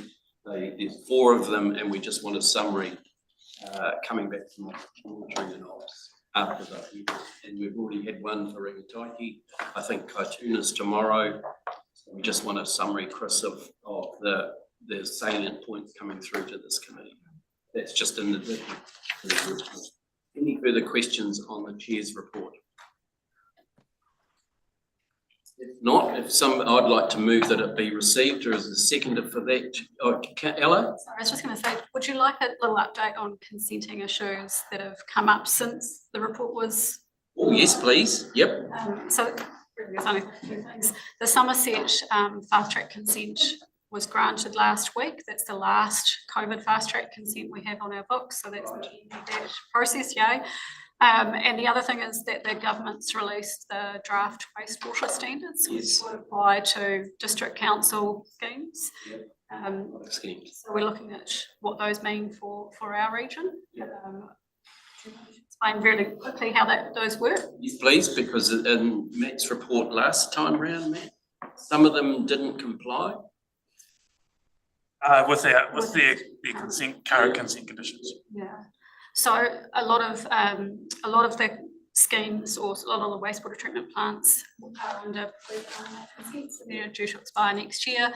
A bill that is still in process with the government would extend their consent durations for 2 years from when the bill gets royal assent, which we're expecting to be this August. So they'll essentially get an extra year about before their consents expire. That's to give them time to digest these wastewater standards when they actually come out as final, which we're expecting later this year, and design their application accordingly. The standards are not replacing the consent process, so they'll still go through the standard consent process with us. But it would mean that in terms of conditions of consents and some of the limits of those consents, that we would have to adopt and impose what's in those wastewater standards. So for things like E. coli or solids, total nitrogen, that sort of thing. No more, no less. So we're sort of looking at some of the plants that are in operation in our region at the moment and seeing how they compare. And the district councils, we've been working with some of them to try and understand where they're at. It looks like generally ocean discharges would comply very easily with the draft standards, and it is sort of on a sliding scale in terms of the standards match to the receiving environment and the amount of dilution available in that environment. So the open ocean with the greatest amount of dilution has the easiest standards essentially, and it's likely that those systems would need any sort of upgrade. And then going down to sort of low dilution, the other end of the scale, low dilution rivers and Edgecombe wastewater treatment plant going into the canal where there's very low dilution, essentially will not comply with those new standards. So alternatives here. It does bring in a controlled activity rule for overflows, which is a sort of a known shortfall, I suppose, of a lot of regional plans in New Zealand. Don't allow for those, even though they are an operational necessity. It doesn't cover things like air discharge plants, and so there's still a lot up for sort of bespoke assessments. And the second phase of the wastewater standards would, once the standards are in place, that actually provides sort of almost like modular design for wastewater treatment plants. I think that in itself would probably save district councils a lot of money if that's done well. So we have until 4th of April to make a submission on the draft standards. Lenise? Just make a precedent that we can push government all the consents that we the RMA consents because we could argue just on the basis of this case that they should be extended for 2 years so that the new RMA can be by then, because it is going to be new legislation. It will change the whole landscape of our consenting, I would have thought. Probably from an operational perspective, that's not something I'd be in favour of. I think, you know, we're setting up processes to make sure that we can deal with the consents that are coming up for replacement. A lot of them are water takes, and so a large number of paper over allocation or paper allocation. And so actually getting those processed, I think will help the region in terms of ensuring that water isn't locked up in consents that actually aren't being utilised. And so just extending them for more time may just lock water up for longer unnecessarily. I think we've still got good processes in place to deal with those. And having a different RMA or whatever replaces it will still be a long process under that for new rules, new plans. So I don't think, even though we may get the legislation quite soon, it won't be the end of that process, and it may just complicate things more in the short term. What I'm hearing is you don't think we've got any issue processing all of those consents in such a dynamic environment. I think it may help in terms of the timing that we're actually doing it under our existing plan, perhaps, and able to move through with a process that we know and we have systems for. And we have staff well versed in the current system, whereas dealing with a whole lot of change thereafter and just complicate that process more.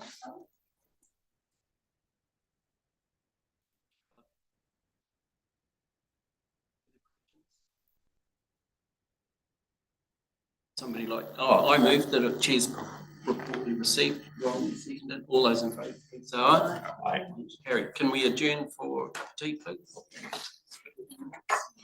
Back at 11:30, Lyle and those online.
Okay, thank you. We'll reconvene the meeting and we're on page 159, the fast track approvals process. Ella, you've got a presentation for us? Yes. So this is, and Te Taru, if you're online, there's also, you can ask your question about the Tākehini hydropower as well after Ella's done her presentation. And you'll Sure. see on page 161, the 12 consent applications that have been listed in the fast track process.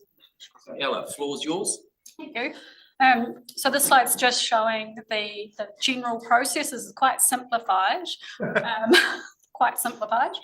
But the joy in this that we didn't have. Sorry, the joy. The joy in this. The joy in this that we didn't have the last time around under the COVID fast track regime is that there's actually a requirement for them to talk to councils first. Right. So even the listed projects, although they didn't talk to us to be listed and we had no involvement in that, they do have to consult with us before they lodge their substantive application with the EPA. So that's a big improvement on what we had under the last regime. And the same for if something's to be referred. So you'll see in that report there's a few proposals that had applied to be listed, didn't get in on the list, and some of that may not be merit-based because I think the government just said, well, that's enough on the list, we'll just prioritise. 149 is enough for the nation to deal with immediately. So they do still have a potential pathway to be fast-tracked through this referral process, and they have to consult with us first, as well as iwi hapu and a number of Māori entities, and then they lodge a summary of their proposal, which is quite similar to the last process. The EPA invites comments on that summary and receives our comments and others, and then the Minister for Infrastructure decides whether it can go fast track or not. If it does, then they can lodge their full application with the EPA and go through the process. Our parts in the process, we really do consider that pre-consultation phase incredibly important for us. That's when we can get all our ducks in a row, that we form a position, that we can undertake technical reviews of information, and even get as far as looking at draft conditions.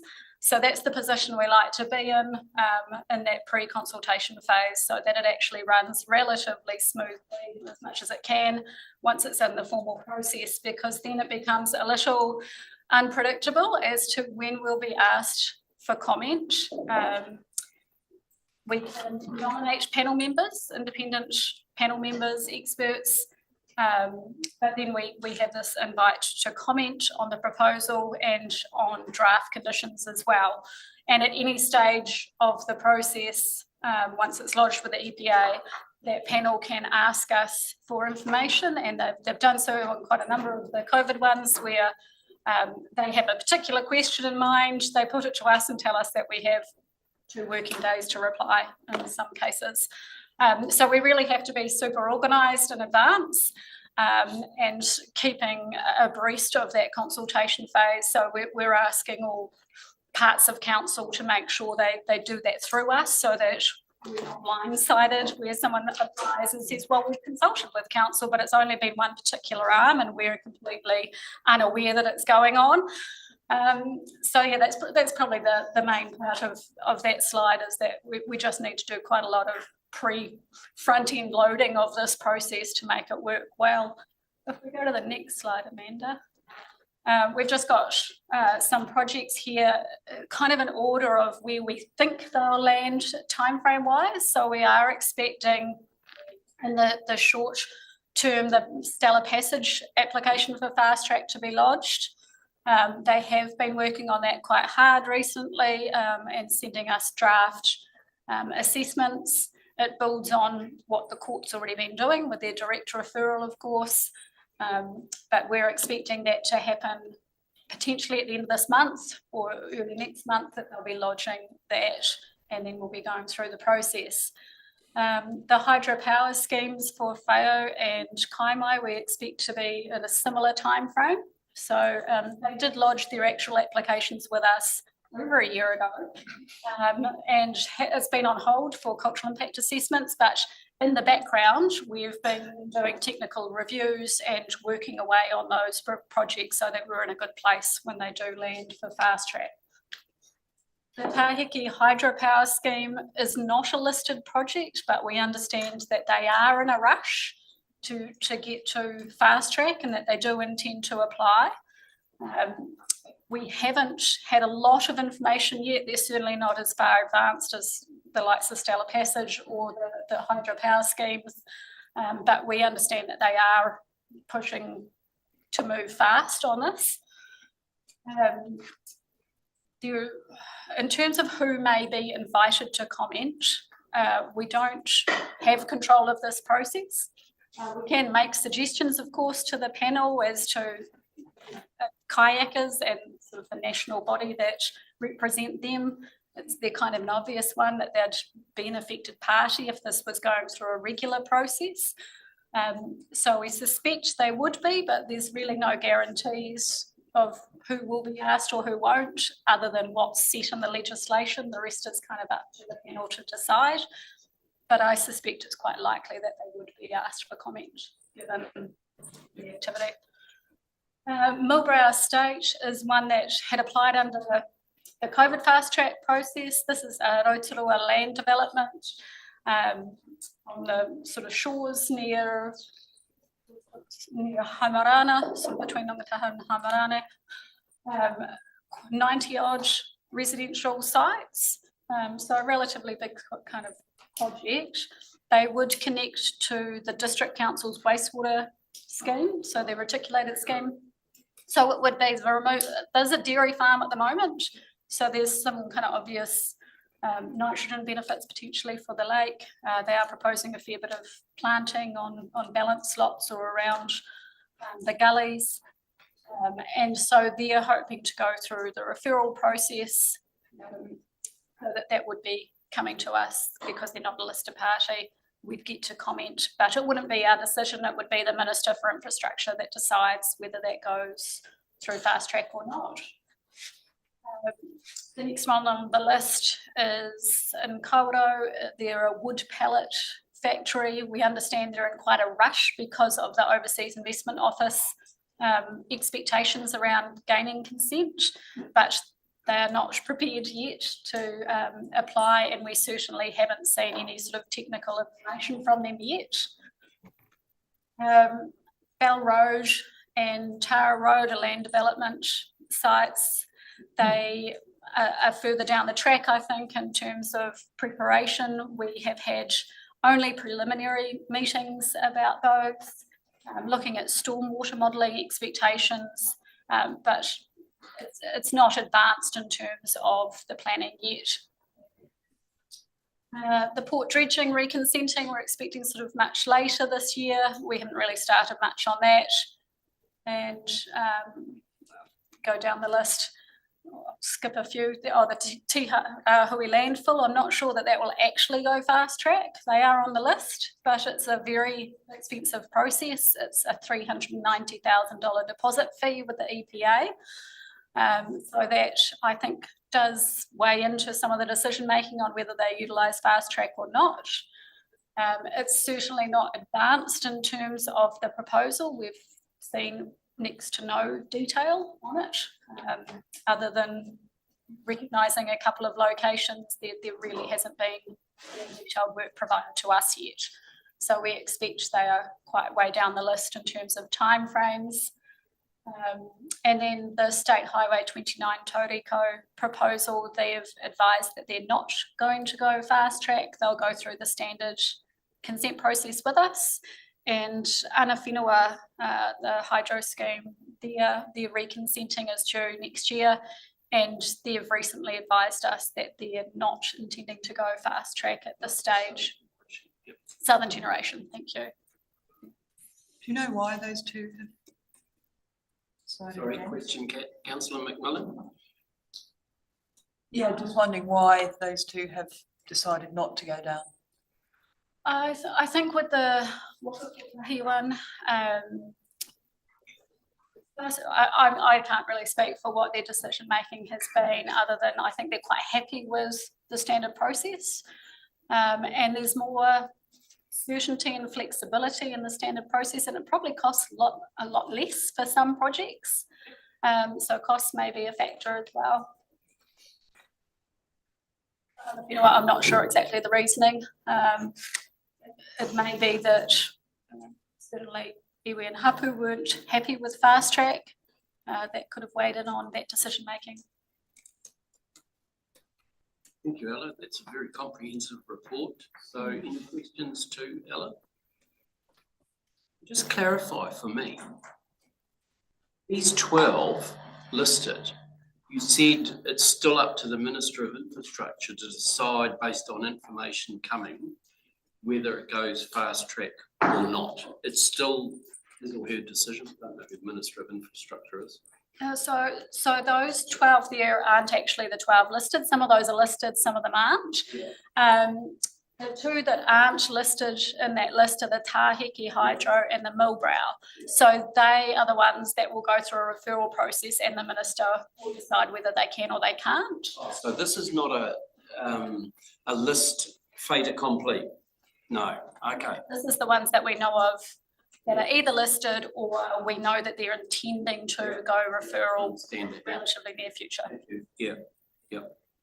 Councillor Von Derelson? Yeah, so the submission we made to the Act, did we get any feedback from central government on our submission? Where's that at, that process?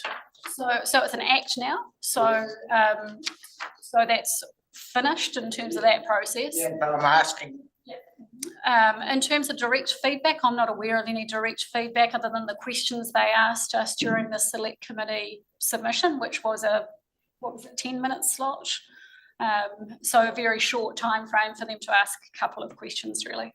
Because I just looked at that submission we made, and a little bit concerned about the length of it. You know, if we're trying to make a real cut through in the submission process, you've got to remember the members of the committee have huge amounts of pages of reading, and it didn't look to me like a fast track submission. Put a pun on it. And we have to.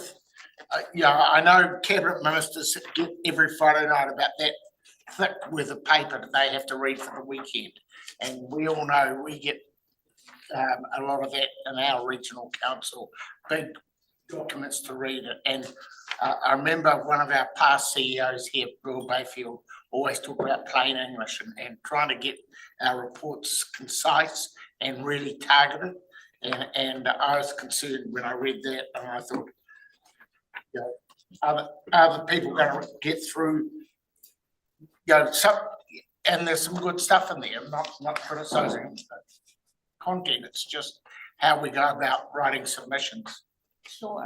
Is it okay if I respond to that? Yeah, go for it. So how we intend to write submissions is that we do the big key issues up front, and we try to make it relatively succinct. Often it's on legislation where the devil is in the detail, and we need to provide often solutions for the ministry, not necessarily the select committee considering it. They're looking at the big picture issues that we outline first off in the submission, but providing that detail so that they can give that to their staff and say, here's a solution. We think that that's kind of the most helpful thing we can do to influence changes. And can I congratulate the authors on this submission? I thought it was very comprehensive. Yes, it's long. Well, we've got a lot to say in this space because we're the regulator at the end of the day. And You know, we have to make sure that we've got our point across. So whoever wrote it, well done. I don't, you know, despite the length, I think it had to be said. So, questions on fast track process? I'll go straight to you, Councillor White, on Tahiki. Yeah, thank you. I'm pleased you've clarified the Tahiki situation, because I'm hearing that from some that they've got a fast track consent and others saying no, it's been delayed and no, it's not on the list. And from what I'm hearing, it's yet to be considered by the minister. Can you tell me how long that is likely to be? Because there's still a lot of work to do, I understand. Sorry, I didn't catch the last. So how long is it likely to be? We haven't seen an application yet for Tahiki, have we? No, certainly not. We haven't even seen draft technical reports, so I expect it will be several months perhaps before we see an application. And there is a process where they need to actually consult with us on it and a number of other groups too before they lodge it for consideration for going to the fast track before the minister makes a decision on whether it can use fast track or not.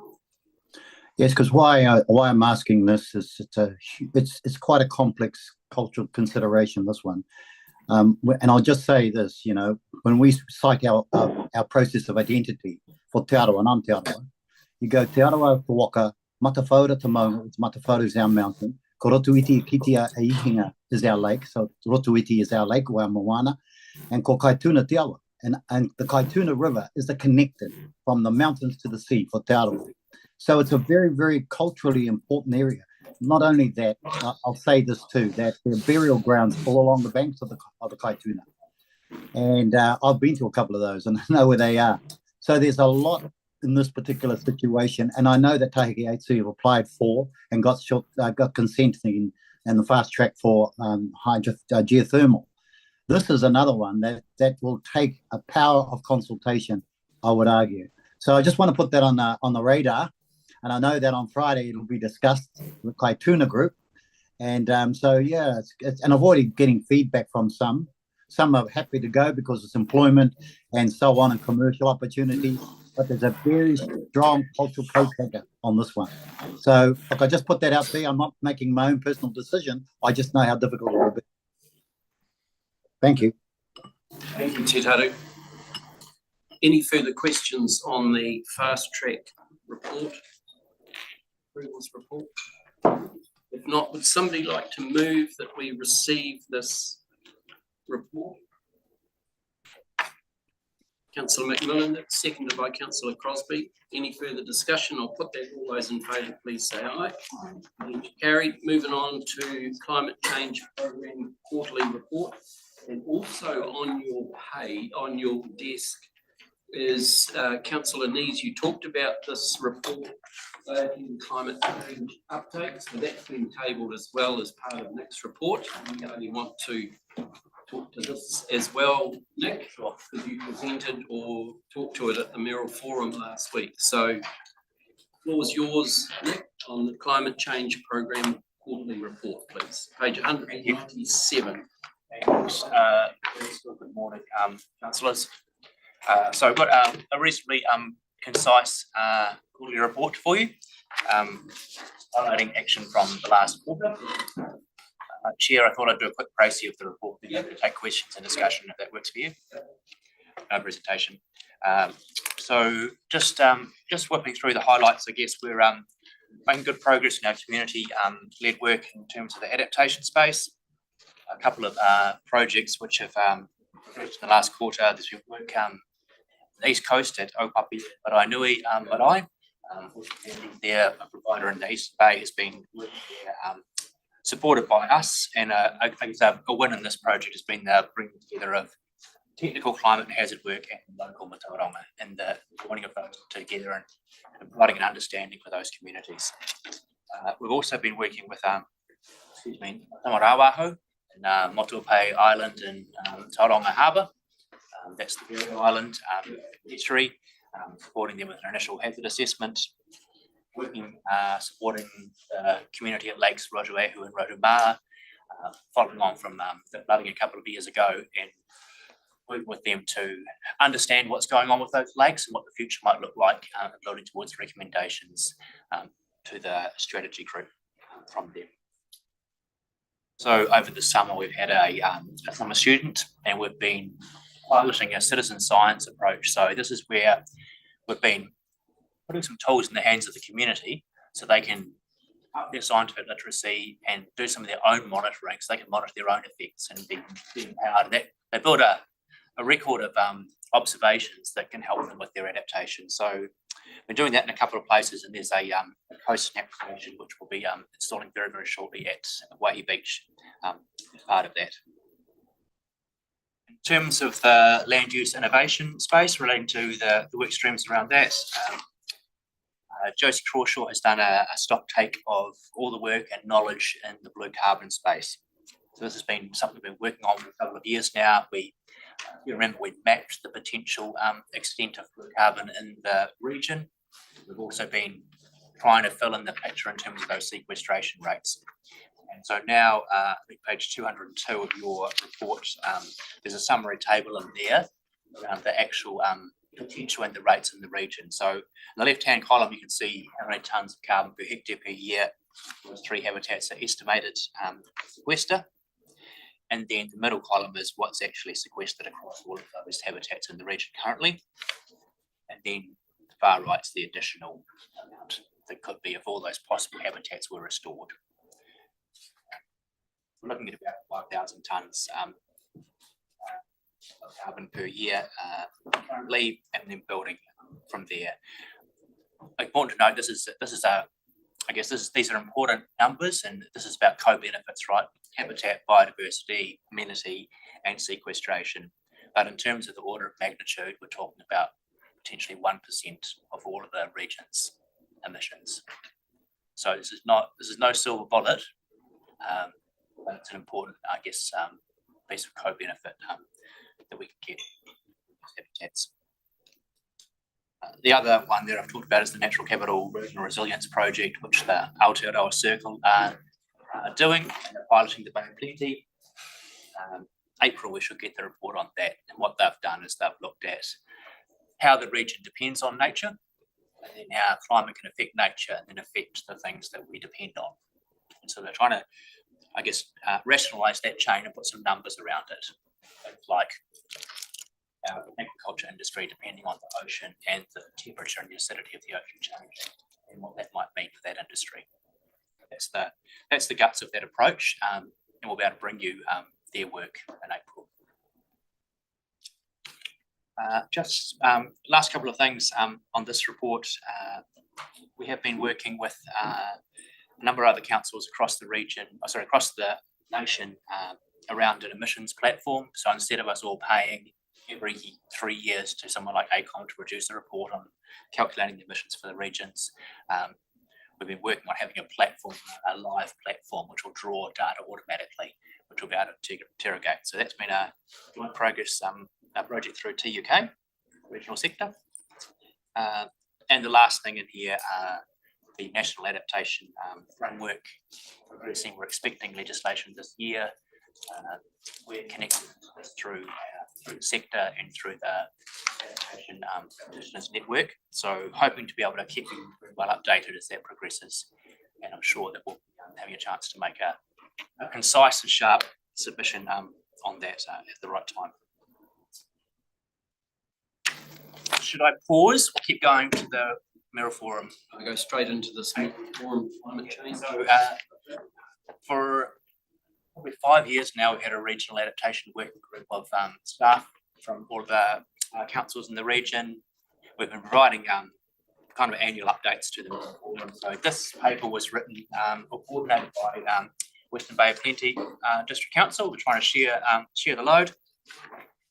And so what it has is updates from each of those councils about where they're at in their adaptation work.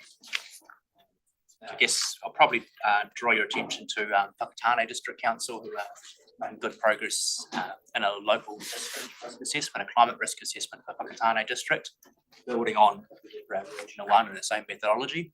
So they've been working pretty hard and working with the community at the same time. So that's well advanced. Tauranga are at the start of that process. They have been really focused on their own infrastructure, understanding potential impacts on their own infrastructure and how they plan for the future. Aportiki, they have got budget for a climate change strategy this triennium, so they'll be with that as well.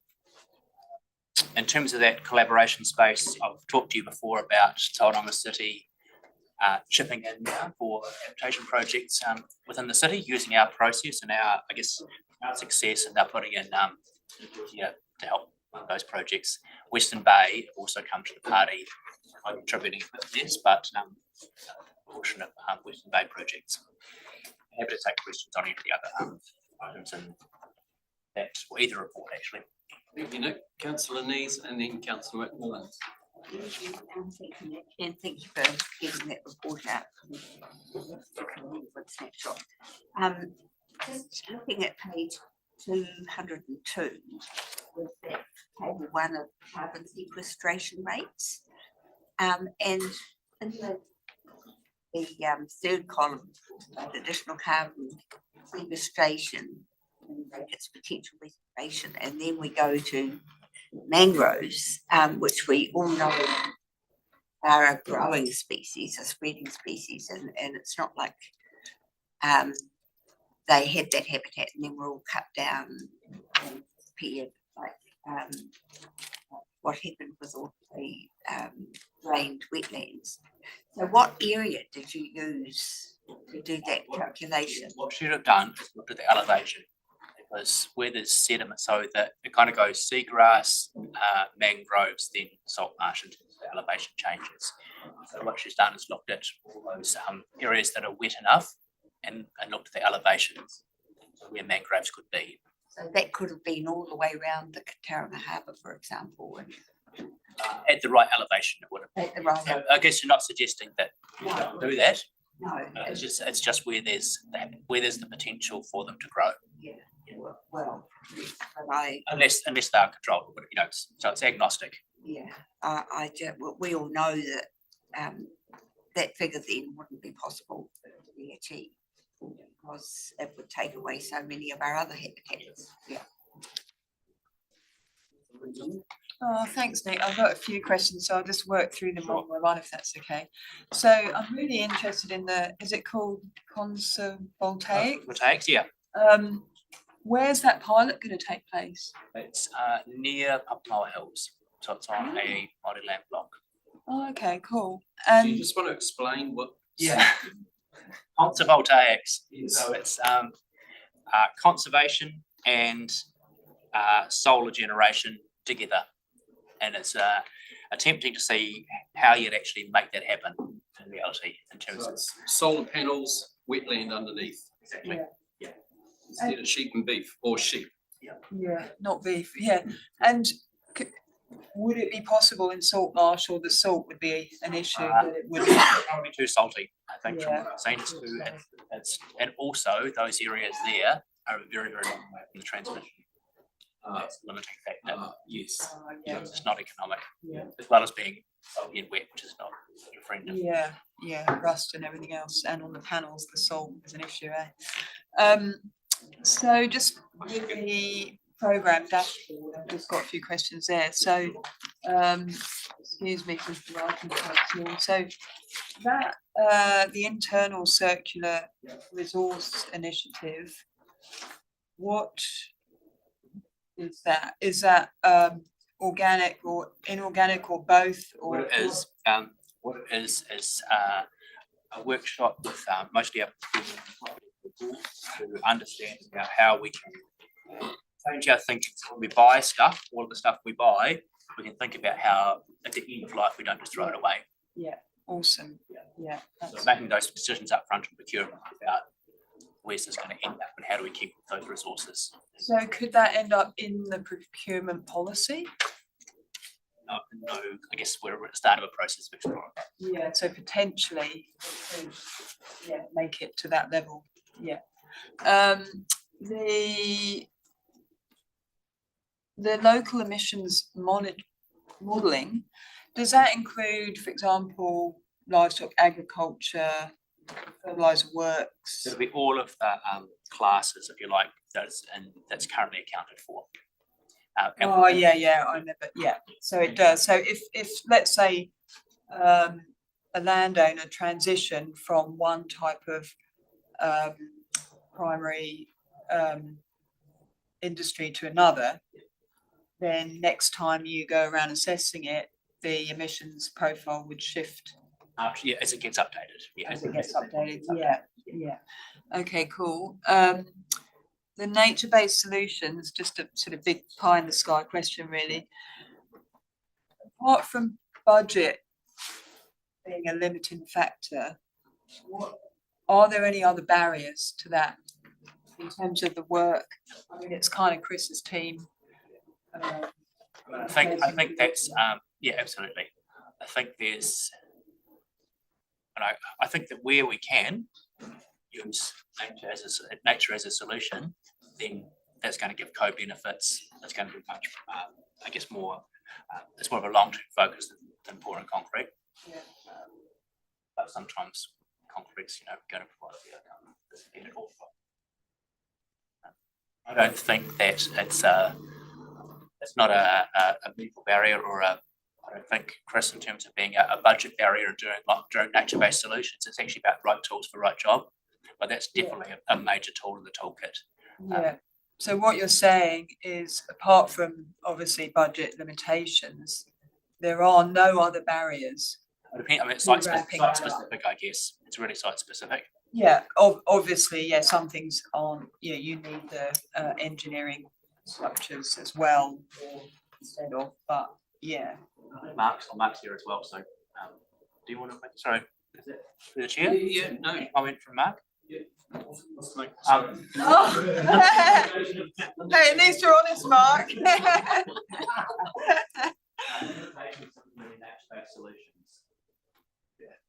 I said right tool, right job being. So I get that, obviously some things aren't appropriate from an engineering perspective. Sometimes it's like, well, that's not going to work, and that is. There's also budget constraints because, how long's a piece of string? But I was just wondering if there are any other barriers to ramping up nature-based solutions that we might be unaware of. So the biggest thing, I mean, we want to use nature-based solutions, but in terms of the quantum that we're talking about for a flood, there's a great big flood down here, up here. The nature-based solutions really operate at a lot lower level.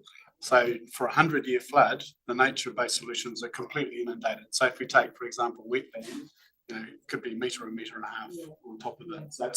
So it only really helps us for the smaller floods. I suppose I'm thinking about, I get that, I get those parameters. I was just trying to unpack if there are other things like TLA resistance or attitudinal resistance or short-term thinking or anything that needs behavioural change,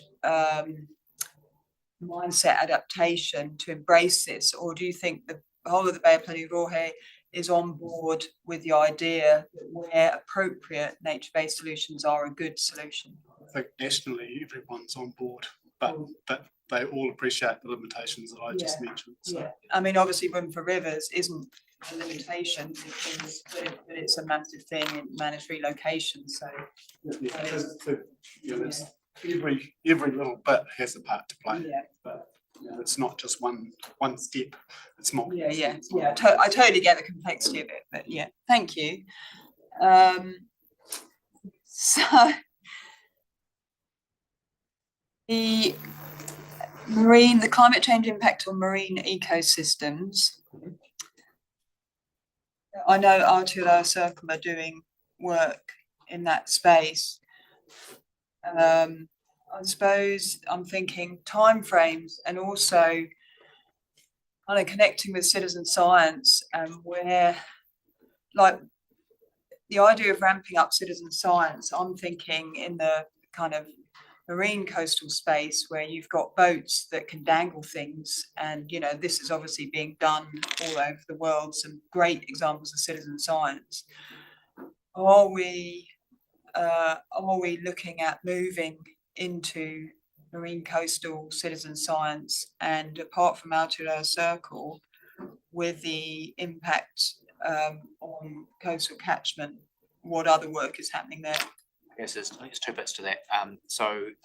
Josie is currently scoping out that climate impacts on marine ecosystems, so we can bring you more information once she's scoped it out.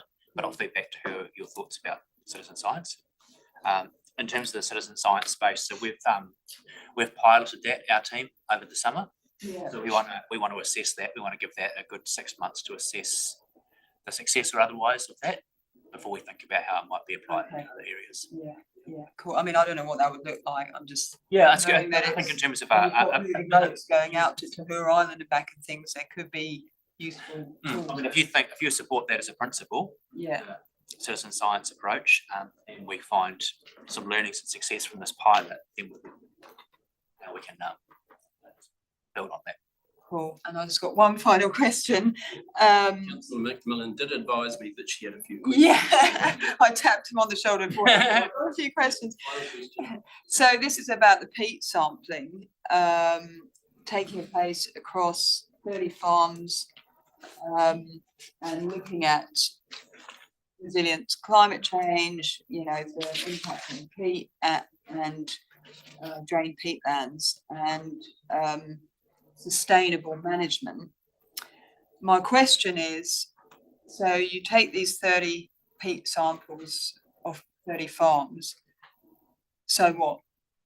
What So happens? there's, so what that's feeding into is this project on sustainable future management of peat, which is being run by one of the CRIs. Yeah. So those measurements. Sorry, CRI? I want to know, Crown Research Institutes, or is that, maybe that's old language. Oh, all right. Yeah, no, it's just I think my science ignorance. sort of morphed from CRIs, isn't it? Yeah. Research Institute. Oh, okay, yeah, sorry. There's a central research agency which is doing that work. And we were out there just the other week doing those samplings, which will feed into that. So we'll have that information as well on the difference between 1970 and 2025. And it will feed into a project which we will get back information about how we could future manage those peatlands. Okay, so the so what is how could we future manage them, not necessarily restore them, or maybe we can, or where we can, we will. Or I guess the other part of this is there's also, if you recall, I've mentioned this before, Future Coasts Aotearoa, which is a NIWA 5-year project looking at the future management of those kind of lowlands across New Zealand, specifically the Waikato, us and Southland, I think. That project should be finishing in the next year. So they'll actually come back with some possible pathways for how the lowlands play out in the future with sea level rise and salination. Cool. So that will be, I guess that will give you solid thinking base Yeah. to then start to engage with. Nice, yeah, great. Thanks a lot, Nick. Thank you, Kevin. No further, Councillor Von Danielson. Yes, thank you. Citizen science, I think you've given a really good example of a positive one with the Waihi Beach and using time-lapse photography or whatever to help. But I think we need to be really I know the community like it because it gives them active participation, but we need to ensure that we are very science-based decision-making focused, and citizen science in itself might not be the be all and end all for good science, and I don't want us as an organisation to get away from a science-based really definitive data capture decision-making ability. So just that's my only query with citizen science. Nice and very good for the community for building spirit and getting them aware. But actually, when it comes to the hard decisions that we have to make as a regional council, I want to see really strong science-based decision-making. Yep, agree. It's just a complementary. Yep. Okay, the resolution on page 197 is that we receive Nick's report and this Friendly climate change update that was presented at the mayoral forum. Questions, move for the Stephen Chair. Councillor McMillan, Councillor Darrelson second, all those in favour, please say aye. Against, carried. Right, moving on to our Rangataiki River Scheme Review Implementation Update, and we've got Mark Townsend and Barstow, who's Mark, are you? Kia ora, good morning. It's still morning, must be close. It's afternoon now. Welcome along, Mark and Hemi. Floor's yours. Kia ora koutou. I'm going to take the report as read. Yes, it has been circulated and read. Yep. Got one slide, really just to talk about of the 32 recommendations, there's 3 that remain open. So I've got one slide which I'll use to explain why 2 of them are open. Yep.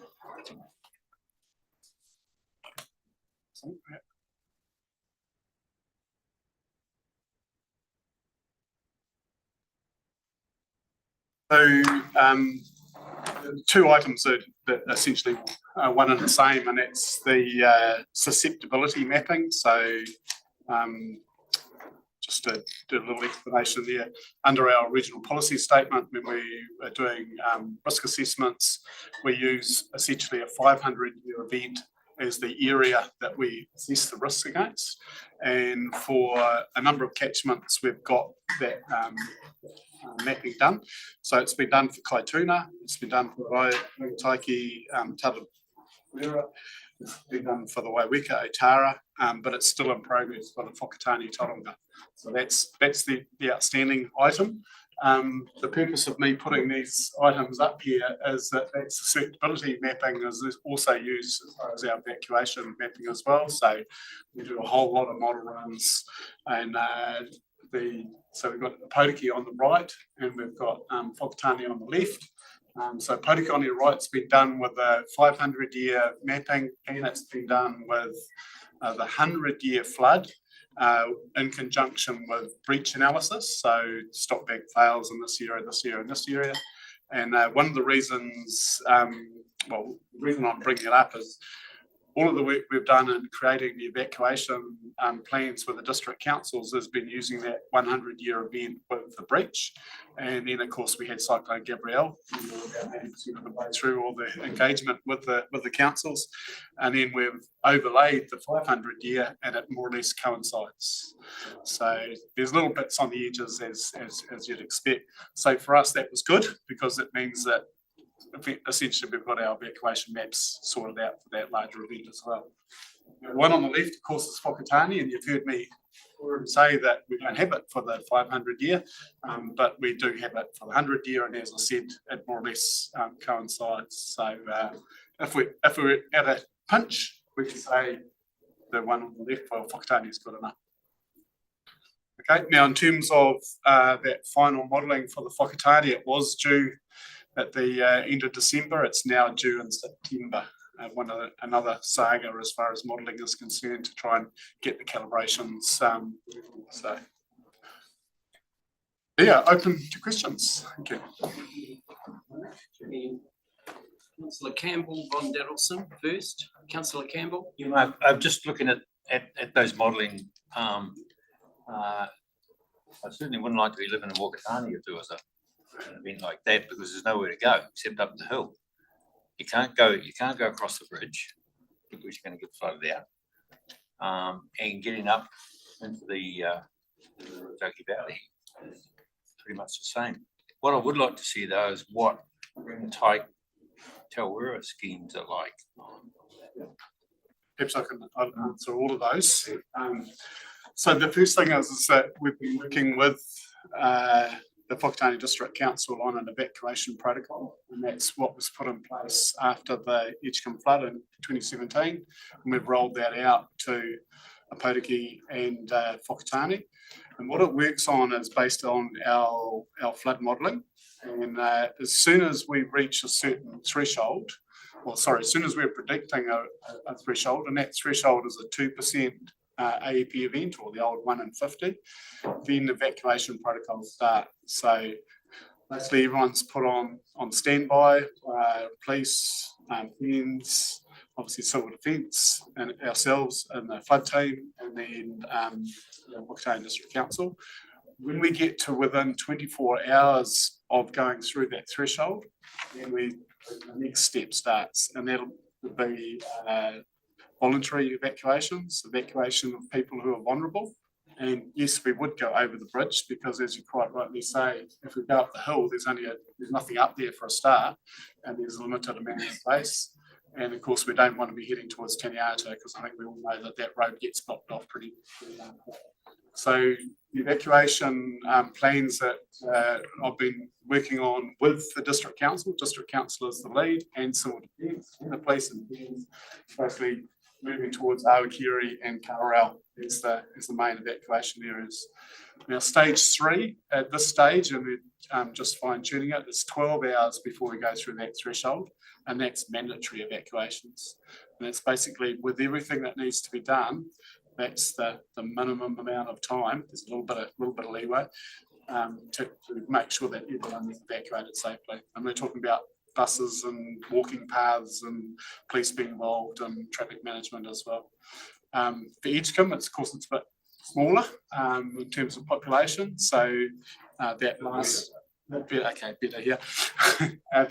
last stage is 4 hours. And for a Potiki, it's been worked out as 8 hours. Potiki's got the same issue. You don't send them up State Highway 35 because that gets blocked off, and the table ends hasn't got anything up there. Can't go south because of Waimangi Gorge. Straight away you're getting slips, and so the only place that they can go is to the west.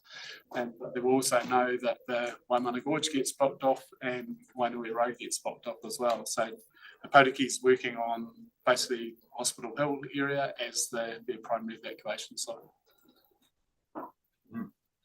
There's maps for all of the Rangataiki Tarawera as well. But what you're basically saying though, that timelines are, the storm is coming, and you're going to be aware of that. We're going to start letting our citizens know these things before the things happen, because many a time we've been caught, even up as far as up to 217, we've been caught in this town.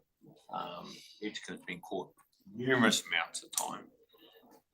But an event like happened at Matatā, for instance, that happened and nobody was aware of that. Just local bank crash. So those are the sort of things we need to be very, very conscious of. Of course, the aim, and for me as a flood manager, is never to have what happened in the Esk Valley, where people said, "Oh, we had no idea."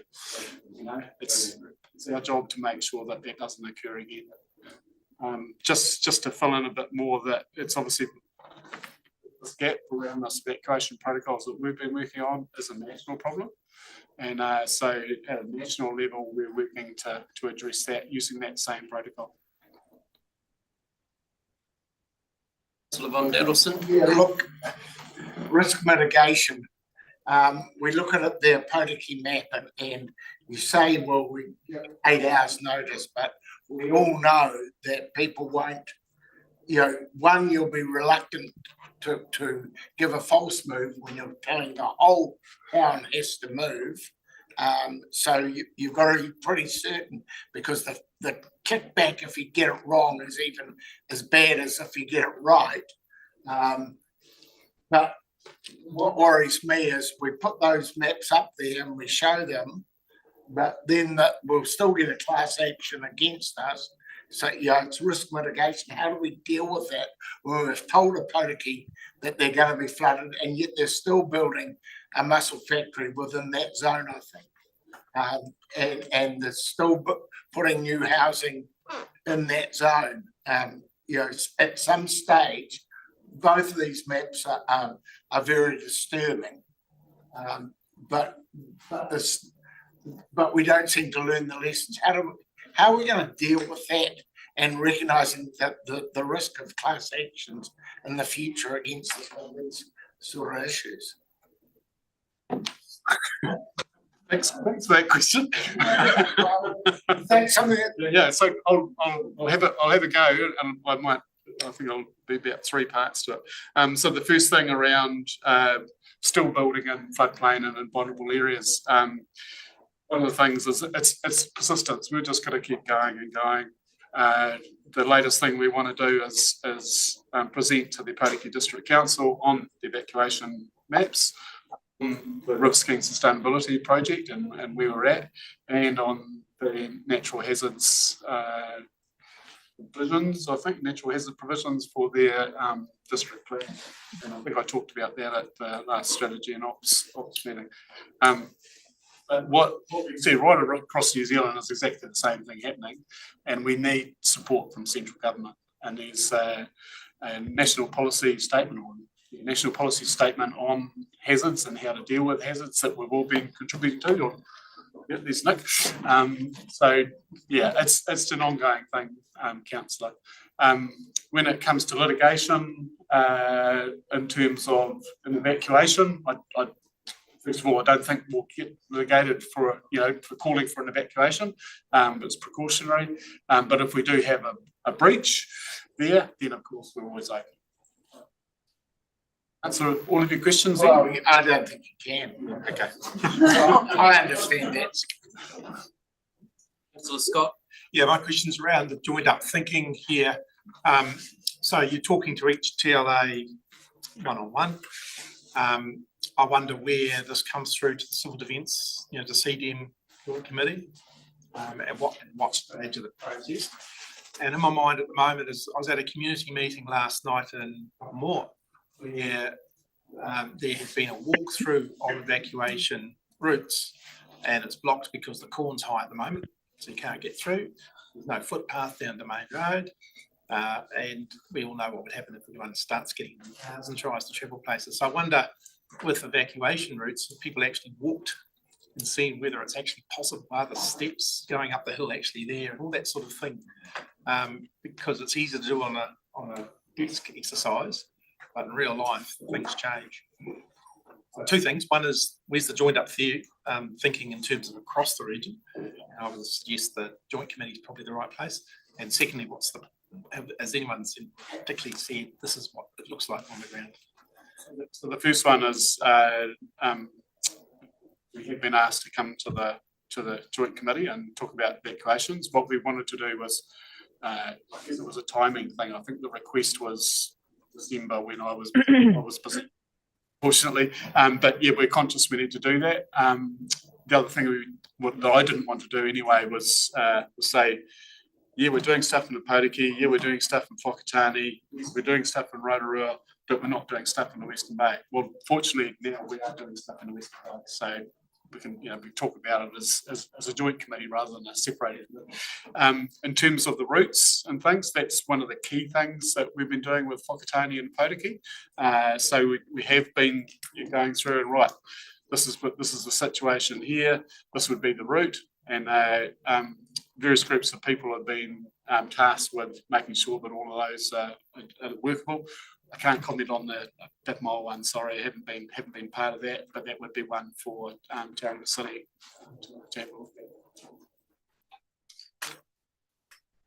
So Lenise? Thank you.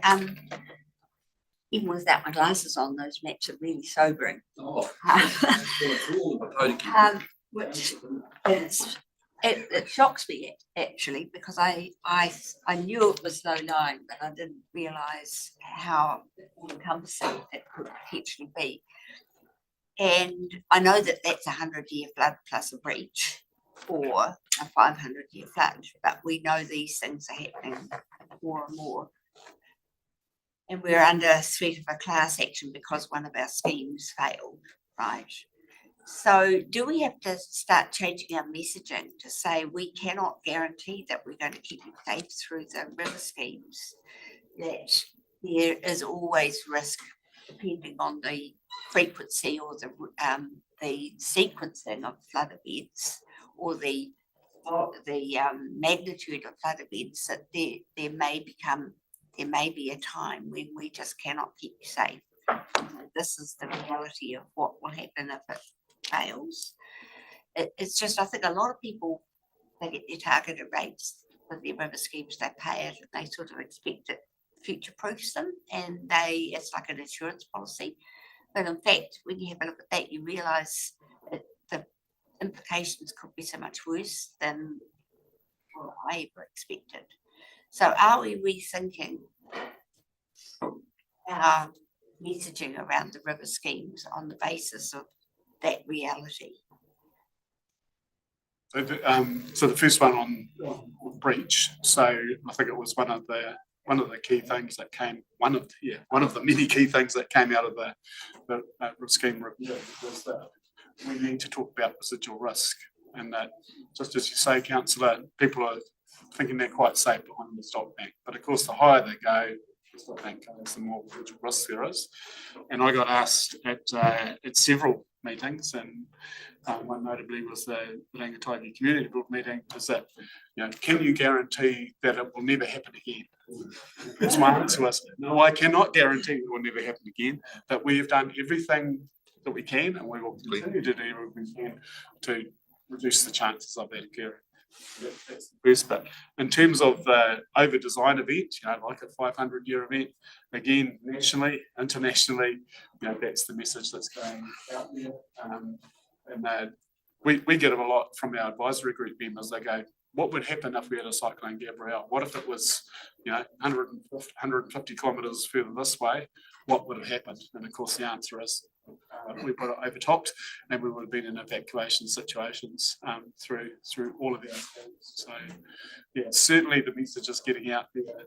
National level, we're having workshops and there's papers and panel sessions and all sorts of things. And I was fortunate to go up to Northland about 3 weeks ago to see my colleagues up there, and we went out and up north of Whangarei, and the lady go, oh yeah, you've done this and you've done that and you've done a diversion, and now I'm going to be safe.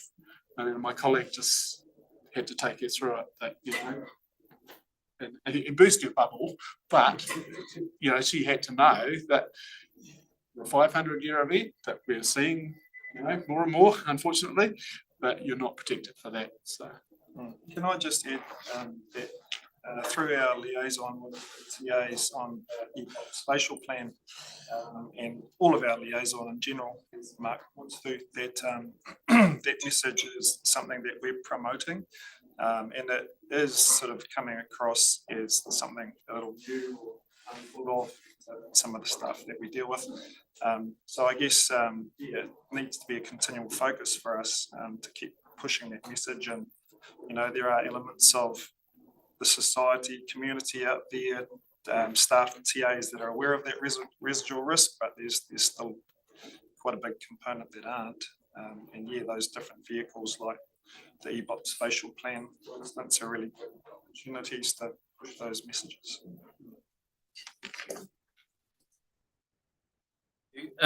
Just in terms of the Rangataigi River scheme, we're sort of at the completion of stage 7, I think, Mark, with the radial gates. They're operational. She's just about completed, correct?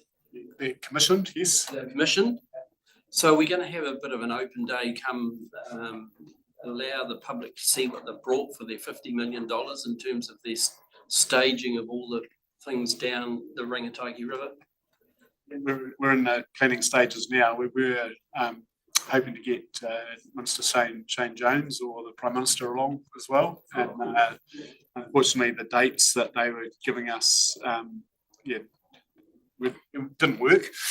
So the advice is that we'll go ahead and plan, and we're looking at May the 10th. And if the ministers can make it, then the ministers can make it.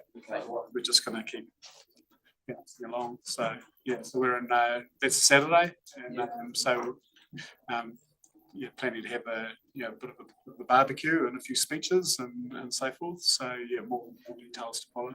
Okay, cool. So are there any further questions on the Rangataigi River scheme? I'm really pleased that we've got this update here in terms of the recommendations from Sir Michael Cullen, that we've been working away at his recommendations, and 3 to go, and those are progressing anyway. Any further comments? I'll move that report be received. And is there a seconder? Councillor Campbell, thank you for that. I'll put that. All those in favour, please say aye. It gets carried. Right. People Capability Health Safety Quarterly Report. We got Karen online, or she's online, Karen? Or Kia Jill? ora. Hi. Oh, yeah, and Steve's online too, so welcome along, Karen. You Kia take ora, the report Councillor. as read. Yes, I'm just trying to turn my video on, but it won't turn on for some reason. I do apologise. Congratulations on a couple of awards on page 221. There she is. There we are. Thank you. Sorry for that delay. Kia ora, councillors, and thank you, Councillor Winters and Chair, for acknowledging those awards. We're very, very proud of them. As you say, Chair, we'll take the report as read, and Steve and I are both available if you have any questions. Any questions from the floor? Councillor Bondell. Yeah, thanks, Karen. You give the staff numbers per location, and that's fine, but you say that that includes summer interns and that. What's the, do you have a full-time figure, you know, because that slants past data if we include, because I don't think we've done that in the past. Yeah, so you've got the headcount numbers you've got by both permanent and fixed term. I'm just finding the right page. So you can see the larger lines that go up into the 400s are obviously the permanent employees and then the fixed terms. I have got the numbers here as well. Our permanent headcount, bear with me, is 524. If you add up those numbers to the permanent and the fixed term, you would get 524, councillor. Yeah. You have the breakdowns? The breakdowns of the fixed term and the, yeah, the 524 broken down into sub-regions. Oh, into sub-regions. So yes, you've got that on 2.2.3. You've got the that's a head count, because of course we've got both FTE and head count numbers. The FTE obviously accounts for people we've got who work reduced hours from a full-time equivalent, and then the head count. So on 2.2.3, that shows the breakdown by head count and by location. Is that your question? No, it's not. What you want to know is how many of the summer students come off that figure. Yes. At each Yes. location. At each location. So At each the total is location. about 30, I think. Yeah, You that's can come back to it if you don't have it. Come back to us, Can Karen. you send us an Yeah. email? Yeah, I can send you an email. So I'll send you an email with the breakdown of the head count by location and how many people come off for students. Yeah, thank you. Yeah. Any further questions on Karen's report? If not, you moved that it be received, Councillor Crosby, seconded by Councillor McMillan. I'll put that resolution, any further discussion, I'll put that resolution, all those in favour, please say aye. Carried. Thank you. Are we done? I think we're done. Thank you very much for your attendance. Declare the meeting closed and invite next door for lunch. Thank you those people online and wish you well. Cheers. You know.